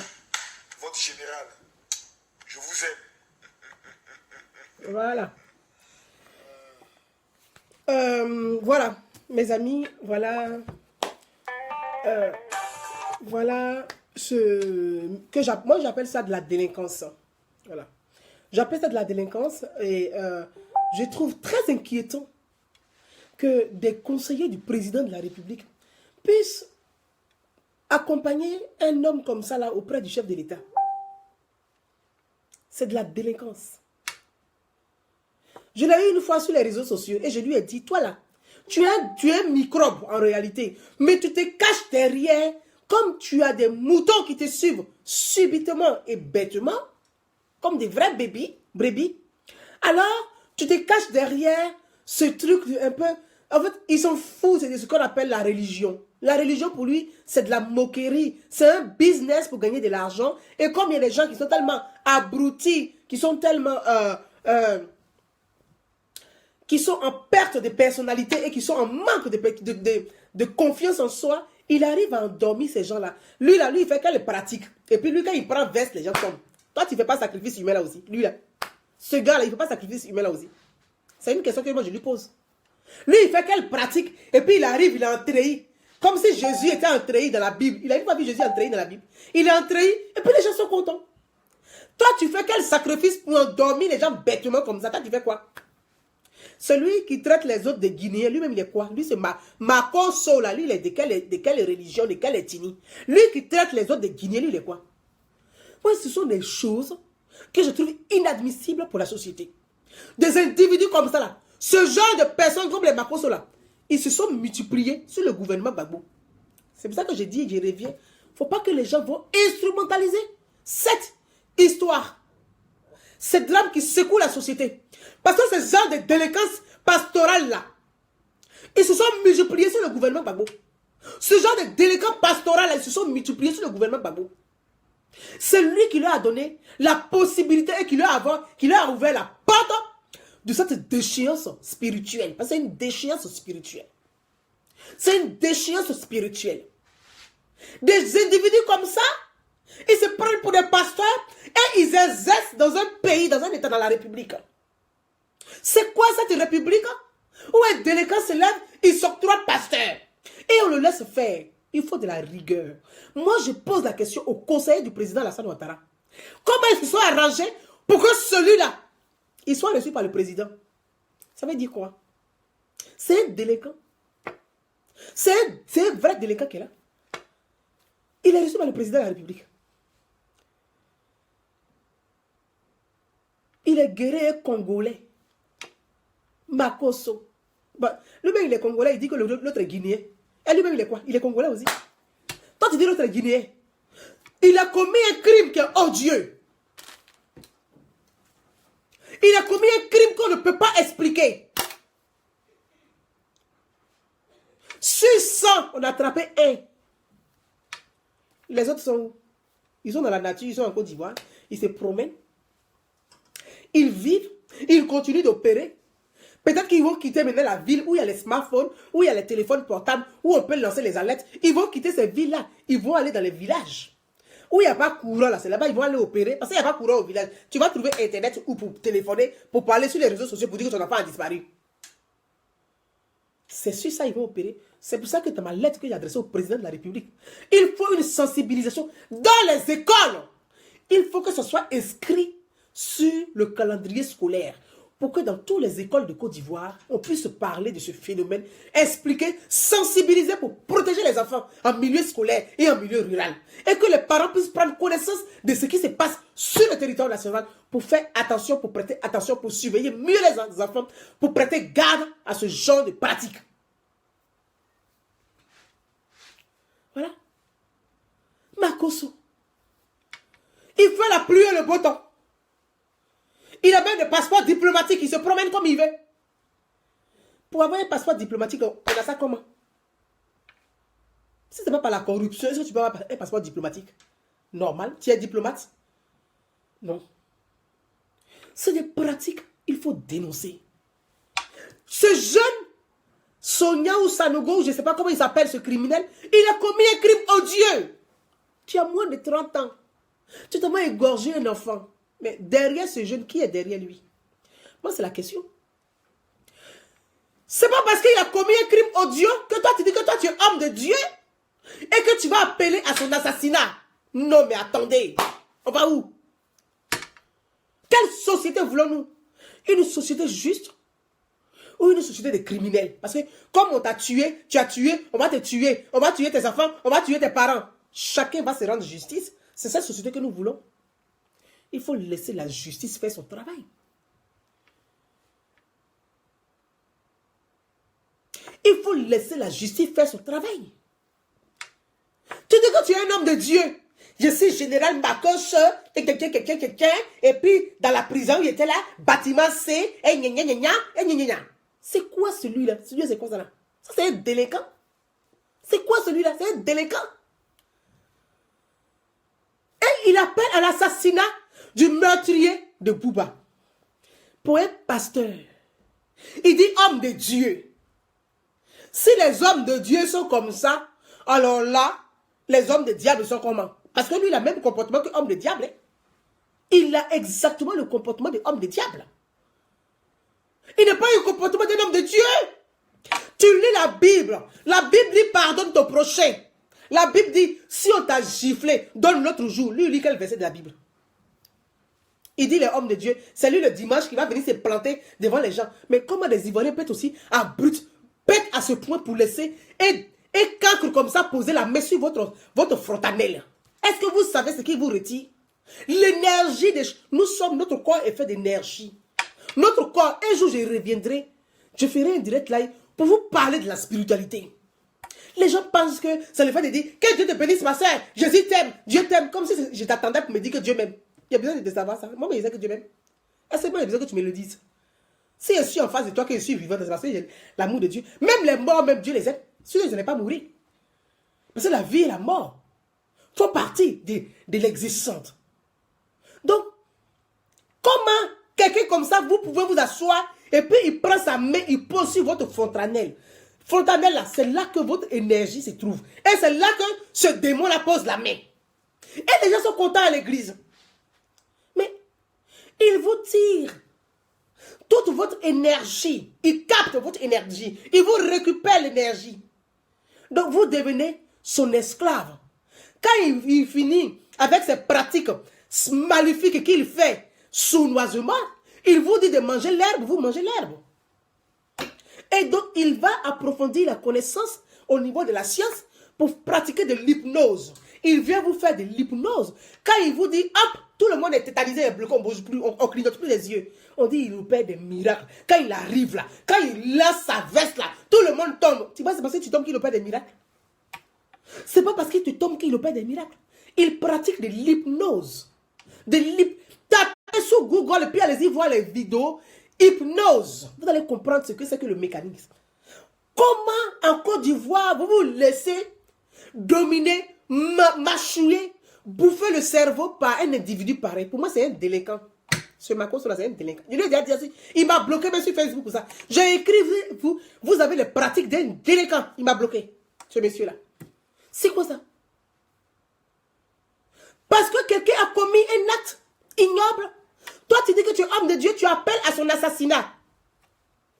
Ou bien toi, Macron, c'est toi qui as envoyé le bijoutier pour aller égorger l'enfant. Donc tu veux qu'on l'assassine vite pour ne pas qu'il dénonce ton nom, il dise ton nom. Parce que la justice doit faire son travail, normalement. Derrière ce bijoutier-là, est-ce que ce bijoutier-là, il a 10 millions? Si quelqu'un a 10 millions, si tu vas arracher au marché, que tu arrives à économiser 10 millions, mais tu ne vas pas prendre 10 millions pour aller donner à un marabout pour faire fétiche. Ah! Attendez, vous êtes bête. Donc ce bijoutier-là, il y a certainement quelqu'un derrière lui. Parce que lui, il est l'exécutant, mais il y a le commanditaire qui est derrière lui. Donc, on doit le remettre dans la main de la justice. Bien au contraire, le protéger. Pour qu'il nous dise qu'il a envoyé. Et ça fait combien de fois il fait ce genre de choses?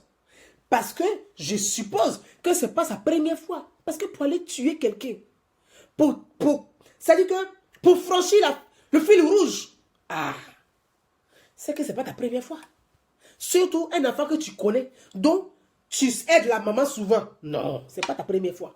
Donc, ce bijoutier, il y a forcément quelqu'un derrière lui. Il est l'exécutant. Il n'est pas le commanditaire de ce crime odieux. Toi, Macron, tu fais vidéo et puis tu appelles les prisonniers qui sont à la MACA de régler son cas. Que voilà, je vous ai dit ce que je vous ai appris là. Vous avez dit bâtiment C. Maintenant, toi aussi, tu es prisonnier. Tu es devenu pasteur. Si on devait tuer les prisonniers de la manière que tu es en train de dire là, mais toi, tu ne serais pas en vie, tu n'avais tué, tu n'avais jamais sorti de prison. Et puis d'ailleurs, tu as fait quoi pour aller en prison? Puis toi, tu es sorti, tu es devenu pasteur aujourd'hui là. Ou bien c'est toi qui as envoyé le bijoutier pour aller égorger le petit Bouba. Donc tu veux qu'on tue vite le jeune bijoutier, comme ça il ne va pas donner ton nom. Parce que je ne sais pas à quoi ça correspond, ce genre de vidéo. On a besoin de savoir qui est le commanditaire de ce crime. Le bijoutier est l'exécutant Mais qui est le commanditaire? Est-ce un homme politique derrière? Est-ce un député? Est-ce un maire? Est-ce un ministre? On ne sait pas. Est-ce un pasteur? Ou un simple citoyen? Ou un brouteur? On ne sait pas. Toi, tu dis, on va vite le tuer. Makosso, si c'est toi qui as envoyé le bijoutier, on ne va pas le tuer, il va nous dire ton nom. Parce que sa comédie, il met dans l'amusement, genre Loubaya là, il met dans l'amusement, puis les gens se marrent. Moi, il n'est pas rigolo, ce gars-là. Il n'est pas rigolo. Il n'est pas drôle, il n'est pas marrant. Moi, un délégué comme Makosso, on doit les mettre en prison. Les pasteurs comme le genre de Makosso là, normalement, la Côte d'Ivoire là, vous devez mettre de l'ordre dans la religion. L'État est républicain et puis est laïque. Des religieux qui ne restent pas à leur place, ils sont jugés, ils sont traduits devant la justice. Et ce genre de personnes comme Makosso, ce sont des gens qui s'octroient d'être des pasteurs, se donnent des titres. On ne sait pas, c'est sur quels critères ils sont devenus pasteurs, s'ils ont fait, attendez, s'ils ont fait des formations, s'ils ont fait des études. Vous savez ce qu'on appelle un pasteur, un prêtre? Ce sont des théologiens. Ils ont fait la théologie. La théologie, ça prend à l'université. On fait des années d'études. Toi, tu as fait combien d'années d'études pour être un théologien? Donc, on voit en Afrique comme ça, ce phénomène de ces pasteurs qui se multiplient. C'est devenu un business marchand. Chacun se lève, il va au Bénin, il ramasse un vaudou, qu'il détourne. Parce que la culture de nos ancêtres est malheureusement détournée par ces gens mal intentionnés. Parce que c'est comme la Bible et le Coran. Les livres saints. Il y a le côté obscur de ces livres saints. Donc, il y a des gens qui vont utiliser le côté obscur de ces livres saints pour faire de la magie noire. C'est cette magie noire-là qu'ils font. Et puis, ils vont utiliser des êtres humains, des organes pour faire des rituels humains. Donc, les théologiens, c'est ceux qui ont la connaissance, qui connaissent ce que c'est que les livres saints. Comme la Torah, comme les livres de Bouddha. Il y a le côté obscur de la religion. Donc, les gens savants, ils détournent tout ça, ils deviennent des sorciers spirituels, ils se disent ils sont pasteurs. C'est quoi ça? Vraiment, ce comportement est inadmissible. Et moi, je demande aux autorités ivoiriennes et à la justice ivoirienne, je demande aux responsables de la MACA, ce jeune qui a commis un crime atroce, odieux, inexplicable, doit être protégé de là-bas où il est pour nous dire qu'il a envoyé. On ne veut pas entendre que le jeune qui allait à la MACA là-bas, on l'a tué. Il a été assassiné. S'il est mort, si on le tue à la MACA, l'État est responsable de ce mec. Moi, je le dis clair et net. Ce jeune qui est parti en prison là-bas, là, si on apprend qu'il a été assassiné ou bien il est mort de crise cardiaque, il ne peut pas mourir de crise cardiaque. Parce que quand on met quelqu'un en prison, on est responsable de cette personne. L'État de Côte d'Ivoire, la justice ivoirienne est responsable de tous les prisonniers en prison. Quand tu ne peux pas garantir la sécurité et l'intégrité d'un prisonnier, tu ne le mets pas en prison. La justice a la responsabilité de le protéger là où il est. On ne peut pas accepter que dans notre société, il y a autant de violence, autant de haine qui s'expriment en longueur de journée. Que des prisonniers à la MACA se sont fait manifestation. Mais vous manifestez là, vous avez piégé votre peine. Vous qui êtes à la MACA qui manifestez là, vous avez piégé votre peine. Comme s'ils étaient sains, plus que celui qu'on a amené. Un crime, c'est un crime. Il n'y a pas petit crime, puis il n'y a pas gros crime. Crime, c'est crime. Crime, c'est crime. Il n'y a pas petit crime, et puis il n'y a pas grand crime. Il n'y a pas moyen crime. Crime, c'est crime. Voilà. Vous manifestez. Et les prisonniers de la MACA ont manifesté, ils ne veulent pas. Attendez, c'est à la MACA que vous allez faire politique. C'est à la MACA que vous allez faire politique. Déjà, vous devez à la société, c'est pour ça que vous êtes en prison. Vous avez commis des délits, des crimes, des actes que la justice condamne. C'est pour ça que vous êtes en prison à la MACA. C'est vous qui manifestez aussi là-bas. Regardez-moi ça. Vous avez fini de piéger votre peine, vous. De quel droit vous êtes mieux que qui? Quand tu es mieux que l'autre, tu n'es pas en prison. Si tu es en prison, c'est parce que tu as commis, tu n'as pas respecté la loi. Et ce prisonnier qui vient d'arriver, il n'a pas respecté la loi. C'est pour ça qu'on le met en prison. Il va te juger. Il va piocher sa peine. Si c'est une peine à perpétuité, mais il aura une peine à perpétuité. La Côte d'Ivoire est un pays qui a aboli la peine de mort. Il n'y a pas de raison qu'on puisse tuer un prisonnier en prison. Un prisonnier qu'on tue en prison, qui meurt en prison, ça veut dire que notre pays, la Côte d'Ivoire, ne respecte pas les droits internationaux.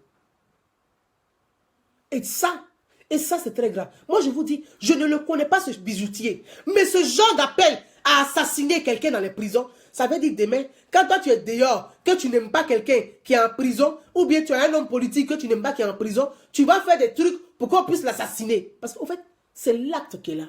Il y a des gens qui sont des prisonniers politiques qui sont en prison. Toi, tu es dehors, tu dis, le cas, tu es celui qui vient de rentrer. Donc, toi, demain aussi, tu peux demander qu'on tue aussi les prisonniers politiques qui sont en prison. Et puis donc, il y a des comportements à respecter. Même le prisonnier a des droits. Le prisonnier a droit. Il a des droits. C'est le droit d'être respecté en tant que prisonnier. Il a commis une infraction ou il a commis un crime que la société condamne. Sa peine, on l'enferme pour le priver de toute liberté. Et sa punition, elle va être déterminée en fonction de l'acte qu'il a posé. Soit il a 5 ans de prison, il a 10 ans de prison, il a 20 ans de prison, il a 30 ans de prison, il a une prison à perpétuité. Toi, tu es un macosso comme ça, là. Toi, tu es là pour dire que c'est guinéen. Toi, tu es ivoirien plus que le guinéen. C'est guinéen. Regardez les gens comme ça. C'est guinéen, là. Toi, tu es ivoirien plus que les gens. Et puis les guinéens. Est-ce que c'est un guinéen qui a commis l'acte ou c'est un ressortissant guinéen en Côte d'Ivoire? Mais il vit en Côte d'Ivoire. Peut-être qu'il est ivoirien. Celui-même que tu as demandé s'il n'a pas la nationalité ivoirienne. Tu as demandé s'il n'est pas citoyen ivoirien. Tu dis c'est guinéen. Est-ce que c'est la Guinée qui a commis l'acte?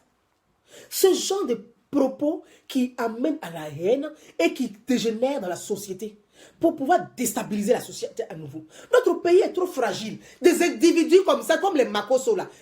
Lui-même là, bâtiment C là, c'est là-bas on va le mettre lui-même Makosso. Il va aller trouver ceux qui ont fait 3 fois 20 ans, il va aller les trouver là-bas. Comme lui, il connaît très bien la Maca, il va partir, c'est son habitude. Ses amis sont là-bas. Bâtiment C là, il faut le ramasser pour l'amener là-bas. Il va passer 1 semaine. Ce cancre-là.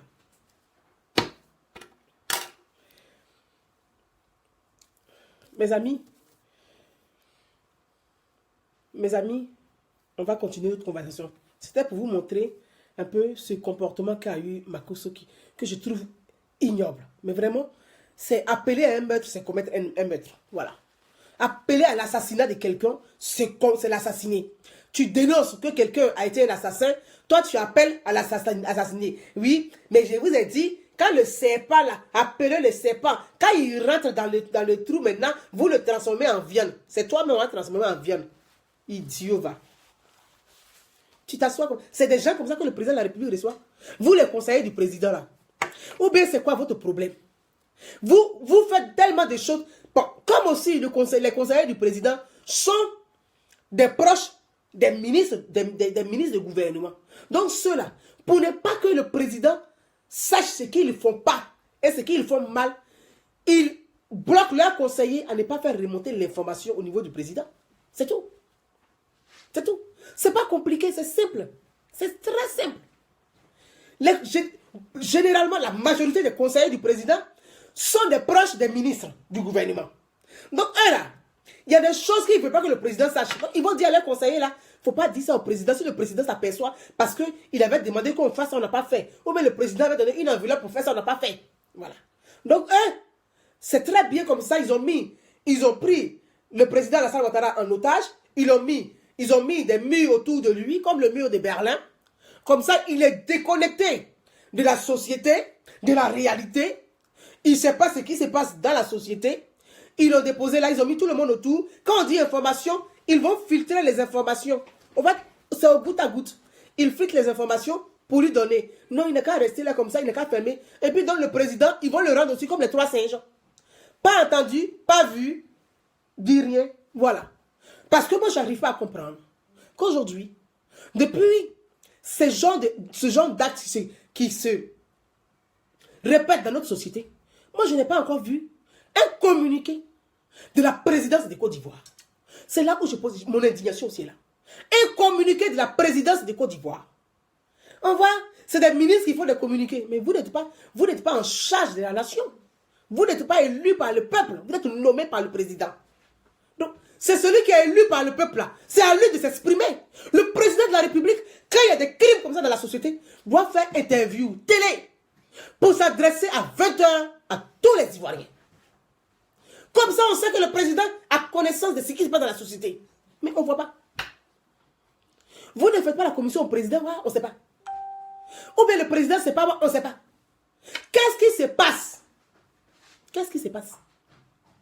Le président de la République. On dit il y a un enfant de 5 ans qu'on a égorgé. Et depuis le mois de janvier, ça fait 40 enfants. On n'entend rien, ni vu, ni entendu. Il n'y a pas un communiqué. Le président ne fait pas d'interview pour dénoncer. Le chef du gouvernement, la ministre, les partis d'opposition, on ne voit personne. On ne voit personne. Si c'est pour venir partager le pouvoir, ils vont faire tous les communiqués du monde. On ne voit personne. On ne voit personne. Moi, je parcours, je ne vois pas. Je ne vois pas. C'est comme si c'était aujourd'hui. Là, j'ai vu, on m'a envoyé le communiqué de la première dame de Côte d'Ivoire. Je ne sais pas qu'est-ce qu'on voulait me faire signifier.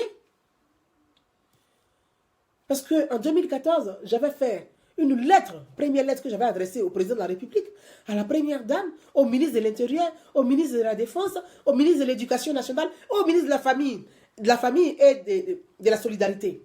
On m'envoie le communiqué de la première dame de Côte d'Ivoire. J'ai dit à la personne, c'est aujourd'hui que la première dame de Côte d'Ivoire sait que dans le pays, là, on égorge les enfants pour faire sacrifice. C'est la première, c'est aujourd'hui elle sait ça. Pourquoi vous m'envoyez ce communiqué? C'est la question que je lui ai posée. C'est aujourd'hui qu'elle sait.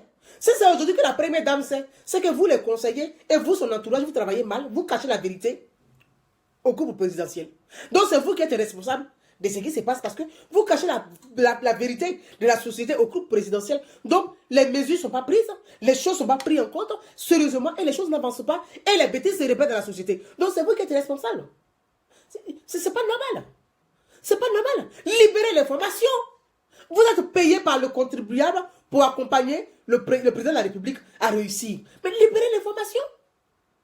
Les choses se passent, vous cachez au président. Il ne sait même pas ce qui se passe dans son pays. Peut-être que lui-même, un matin, il va s'asseoir et il va dire, hey, président, ton pays est divisé en 10. Il ne sait pas. Il va découvrir qu'on a divisé le pays en 10. Tellement que vous lui cachez tout. À force de vouloir manger, vous cachez tout à Alassane Ouattara. Un matin, quand il va se réveiller là, on dit le pays là, ça ne t'appartient plus. Il va t'étonner. Parce que vous lui cachez tout. C'est pas normal. Libérez l'information. Libérez l'information. Vous êtes payé pour ça. C'est pas sérieux. Vous attendez que c'est la France ou bien ce sont les chancelleries françaises qui vont notifier à Alassane Ouattara à Abidjan pour dire mais dans ton pays là il paraît qu'on tue les enfants hein. Et puis on dit ah bon.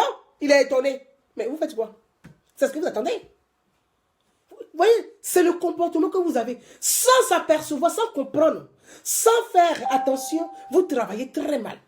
C'est-à-dire que c'est à l'international là, ils vont faire des notifications. Pour l'instant là, c'est parce que vous n'avez pas une vraie opposition dans ce pays. C'est quoi vous faites tout ce boucan là? Vous n'avez pas une vraie opposition. Vous n'avez pas une vraie opposition qui travaille sérieusement.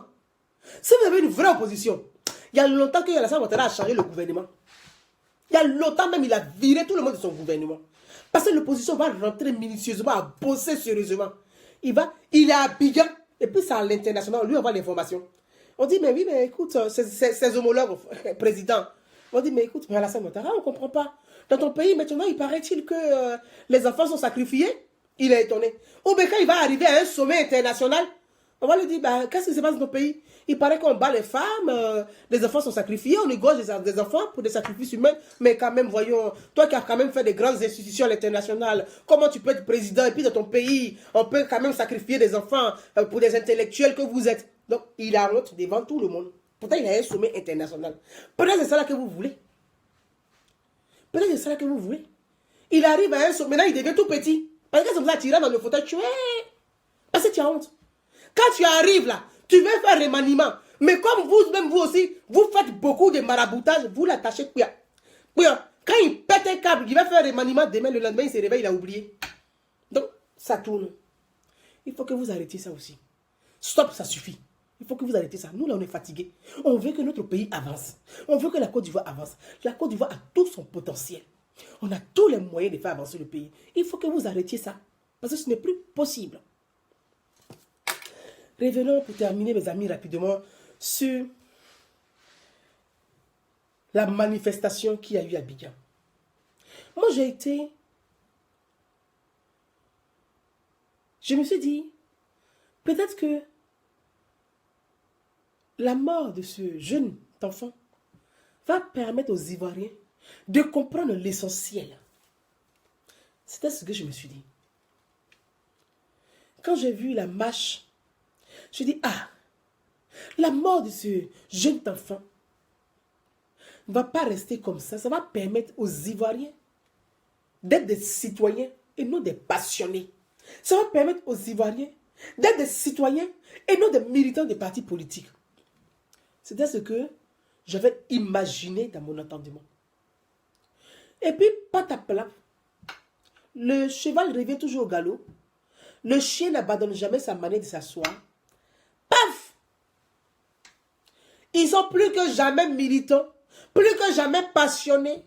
On croit que le militantisme est plus important pour eux que la citoyenneté. Le militantisme est plus important pour eux que la citoyenneté.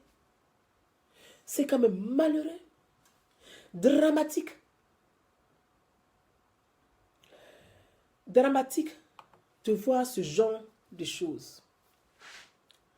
La marche est interdite. La marche n'est pas autorisée. Et puis tout à coup, on voit, voilà, derrière différents mouvements, des personnalités politiques, des personnages. Moi, j'appelle même ça personnalité politique. Parce que quelqu'un qui a une personnalité qui n'a pas de personnalité, ce n'est pas une personnalité politique, c'est un personnage public. Voilà. On voit des personnages qui sont derrière des groupes de mouvements. Bon, venez en blanc. Ah, ne venez plus en blanc, venez en noir. Et puis chacun fait sa vidéo par-ci et là. Je dis, mais qu'est-ce que c'est pas? Qu'est-ce qu'il y a? Je me suis dit, on verra. Peut-être jusque-là, c'est une question d'organisation dans la précipitation. Ils vont trouver le moyen, l'intelligence de penser, ne serait-ce que penser, aux autres parents des victimes. Ne serait-ce que ça. Ne serait-ce que ça. Les autres parents des victimes. Parce qu'en Côte d'Ivoire, il n'y a pas eu que Bouba. Je vous ai cité les noms. Quelques noms. Il y a eu Esso Emmanuel. Il y a eu Bénitian. Il y a eu Jean-Aurélien. Il y a eu Akachance et Kezel. Il y a eu Cédric. Il y a eu Suleiman. Il y a eu Ornella. Je me suis dit, si on ne vous demande pas d'être honnête, on sait que l'être humain est malhonnête de nature, mais d'être sincère dans ce que vous faites. Pour pleurer, il faut être sincère. Est-ce qu'on vous a loué pour venir pleurer, Bouba? Vous n'avez pas loué. Donc, vous n'êtes pas obligé d'être sincère. Il y a des familles. Il y a des familles depuis qui ont pleuré, qui n'ont jamais reçu un coup de fil de l'État. Il y a des familles qui ont perdu leurs enfants, qui n'ont jamais reçu la visite du ministre de la famille. Jamais. Il y a des familles qui ont perdu leurs enfants atrocement, qui n'ont jamais été épaulées par le gouvernement. Est-ce que vous saviez ça dans ça de Côte d'Ivoire? Je me suis dit, quand j'ai vu la ministre Marguerite Toukoné à William Civil, dans la famille de Bouba, je dis, j'espère qu'elle ne va pas oublier. Elle fera le tour, parce qu'il y a beaucoup. La police ivoirienne a les registres des familles qui ont perdu atrocement leurs enfants. Donc, j'espère qu'elle ne va pas oublier. Et que dans l'organisation, je ne sais pas si c'est elle qui a organisé, mais je pense qu'il y a une organisation spontanée où partout, tout le monde organisait. Et que dans l'organisation, les gens vont penser à associer les familles des autres victimes. Parce que c'est une justice à l'encontre de ces autres enfants qu'on a assassinés atrocement. C'est une injustice. Et ça, je vais le dénoncer avec la plus grande fermeté. C'est une injustice.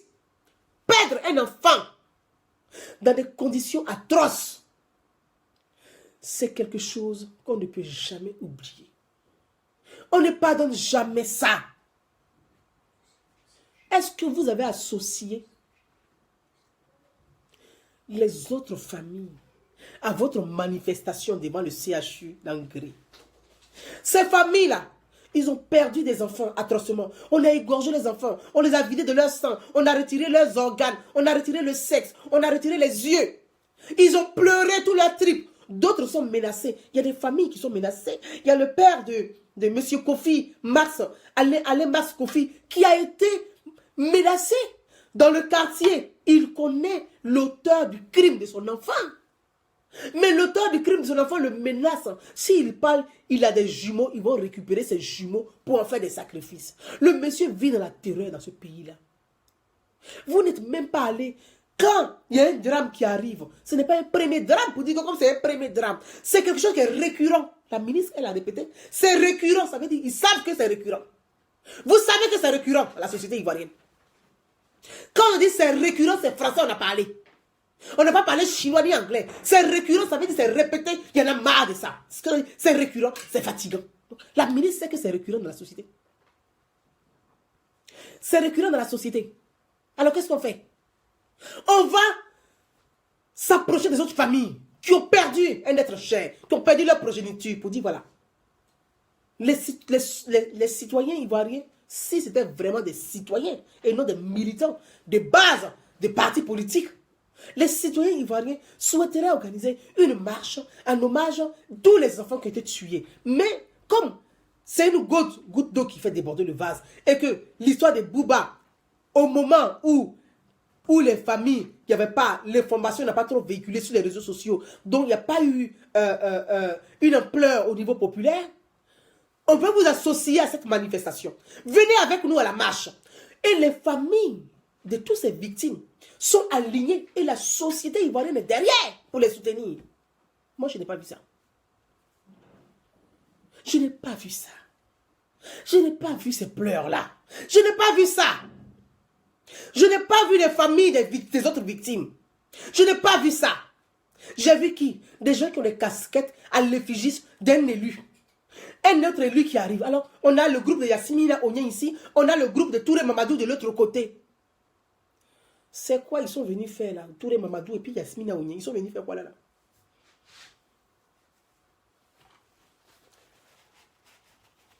Dites-moi mes amis. Touré Mamadou avec Yasmina Onyen là, ils viennent là en tant que qui? Ce sont des élus de la République. Ce sont des députés. Ce sont des députés, ce sont des élus de la République. Quand la République est en deuil, quand la République pleure, les élus de la République, ils viennent avec leur écharpe pour représenter l'institution. Les élus de la République, ils se mettent ensemble, en rang, avec leur écharpe pour représenter l'institution, pour dire la République est avec vous. La République vous accompagne et ils font des annonces pour dénoncer et pour promettre une loi ou bien renforcer la loi afin de lutter contre ce genre de phénomène. On n'a pas vu ça. Là où on a besoin d'eux là, pour porter écharpe là, ils ne portent jamais écharpe. Quand c'est les mariages ou les baptêmes de leurs copains ou bien des enfants de leurs amis, là, ils vont porter l'écharpe de la République pour aller se promener dans leur village. Comme s'ils étaient élus de leur village. Le député est arrivé, son excellence est arrivé, le député est arrivé. Tu es élu de ton village. Tu es élu d'une région. Dans ton village, quand tu vas là-bas, tu ne vas pas là-bas à l'échappe. On n'a pas vu ça. Les députés ivoiriens, on ne vous a pas vu. Les députés, quand c'est pour augmenter vos salaires là, là vous êtes les sorciers la nuit à murmurer pour pouvoir augmenter vos salaires. Mais quand la République pleure, un de ses enfants, vous n'êtes jamais présent. Vous n'êtes pas présent. Quand la République pleure, vous n'êtes pas présent. Vous n'êtes pas présent. Les députés ivoiriens qui devaient, ceux qui doivent garantir les lois qui doivent protéger la société dans ce genre de drame, s'il y a une loi qui doit dire, mais la loi elle est là, mais elle n'est pas suffisante. Si ça ne fonctionne pas et que ce problème est récurrent, c'est parce que la loi n'est pas bien renforcée. Au fur et à mesure, on avance dans le temps. On doit renforcer les lois pour lutter contre ce genre de phénomène, ce genre de pratique. Les députés ne sont pas là. Ils ne sont pas là parce que là, ils ne vont pas venir, on ne va pas les applaudir là pour dire, monsieur son excellence, monsieur le député. Non, ils ne sont pas là. Alors, on a le groupe de Yasmina Onyen qui fait de la propagande sur ce drame malheureux qui vient de faire de la propagande de Yasmina Onyen. On a Touré Mamadou qui fait aussi sa propagande à lui. Non, mais vous croyez où là? Des gens de circonstances comme ça qui s'empiffent avec l'argent du contribuable et qui viennent narguer les familles qui souffrent suffisamment, ça veut dire quoi? Vous croyez où là? Des gens de circonstances. Vous n'avez même pas d'émotion. Vous avez le courage avec vos différents sympathisants, de vous bagarrer sur les réseaux sociaux. Chacun dénonce l'autre, chacun dénonce l'autre, chacun insulte l'autre. Mais il ne fallait même pas venir à la marche. On ne vous a pas appelé. Vous êtes des personnes de circonstances et de peu de moralité. Ça, je vous le dis. Moi, je vous le dis clairement. Peu de moralité. Même devant les pleurs d'un bébé de 5 ans, vous n'êtes même pas capable d'avoir une tenue correcte. Devant les pleurs d'un bébé de 5 ans, vous n'êtes même pas capable de couler les larmes. Vous n'avez pas de compassion devant cet innocent. Vous venez là pour faire la promotion de votre personne. Quelle bonne personne. Des personnes de circonstances qui ont profité juste d'une occasion et qu'on a nommé tout simplement. C'est ça. Alors là, vous êtes des personnes de peu de moralité. C'est pour ça que depuis que ces drames se répètent en Côte d'Ivoire, vous n'avez jamais eu le courage de le dénoncer. Et d'en débattre, même au sein de l'hémicycle. Ni dans les médias, ni dans l'institution. Vous n'avez jamais eu ce courage. C'est quand même dramatique pour notre pays. C'est grave. Croyant que vous êtes jeune, vous êtes encore pire que les vieux. Finalement, on va rester avec les vieux. Puisque les jeunes sont moins intelligents que les vieux. C'est quand même dommage. C'est dommage. C'est dommage. D'en arriver à ça. D'en arriver à ça. C'est pas parce que vous êtes des militants de base des partis politiques que vous avez venu narguer la souffrance des familles qui ont perdu un être cher. Vous savez ce que c'est que la perte d'un enfant. Vous n'êtes même pas capable de vous tenir correctement. Mais Touré Mamadou et puis Yasmina Ounye, ils sont tous des députés à l'Assemblée nationale, au plateau. Quand le drame arrive là, ils font des réunions avec le président de l'Assemblée nationale pour dire, monsieur le président, il y a un très tel drame qui a touché la société. En tant que les députés, il lance un appel à tous les autres députés. Il y a une marche qui est organisée. Les députés qui souhaiteraient participer à la manifestation auprès des familles. Parce que ce n'est pas vous qu'on va mettre en avant. Vous êtes qui même et puis on va vous mettre en avant. Ce n'est pas les familles qui vous votent. Vous êtes qui? Il y a un drame qui est arrivé dans la société. Donc vous allez contacter votre homologue de député pour dire, mais il y a une manifestation de la société civile. Qu'est-ce qu'on va faire? Les députés qui souhaiteraient participer, parce que étant député, vous avez aussi une obligation de rester dans votre circonscription. Donc, souvent, le samedi, d'autres ne sont pas... Normalement, vous débattez à Abidjan. Mais généralement, en Afrique, et particulièrement en Côte d'Ivoire, tous les députés ivoiriens ont tous leur bureau à Abidjan. Je ne comprends pas pourquoi. Tous leurs bureaux sont à Abidjan, alors qu'ils sont élus dans les campagnes, mais leurs bureaux sont à Abidjan. Ça, c'est un autre cas. Donc, vous devez contacter tous les autres députés, ceux qui souhaiteraient participer à la manifestation. Et puis, tous les députés de Côte d'Ivoire, ceux qui vont s'inscrire, qui veulent participer à la manifestation, étant des hommes publics, on met un cortège qui vous protège avec votre bandoulière, mais de façon correcte, respectueuse de l'institution. Vous venez à la manifestation pour apporter votre soutien aux familles éplorées. C'est comme ça s'organise. Mais vous n'avez pas fait ça. Chacun vient avec son man. Je suis Yas, je suis Yok, je suis Yok, je suis Yak. C'est quoi tout ce bordel-là? C'est quoi ça? Ça, c'est les députés de Côte d'Ivoire qui vont faire avancer la société qui sont là. Ça, là. Eh ben.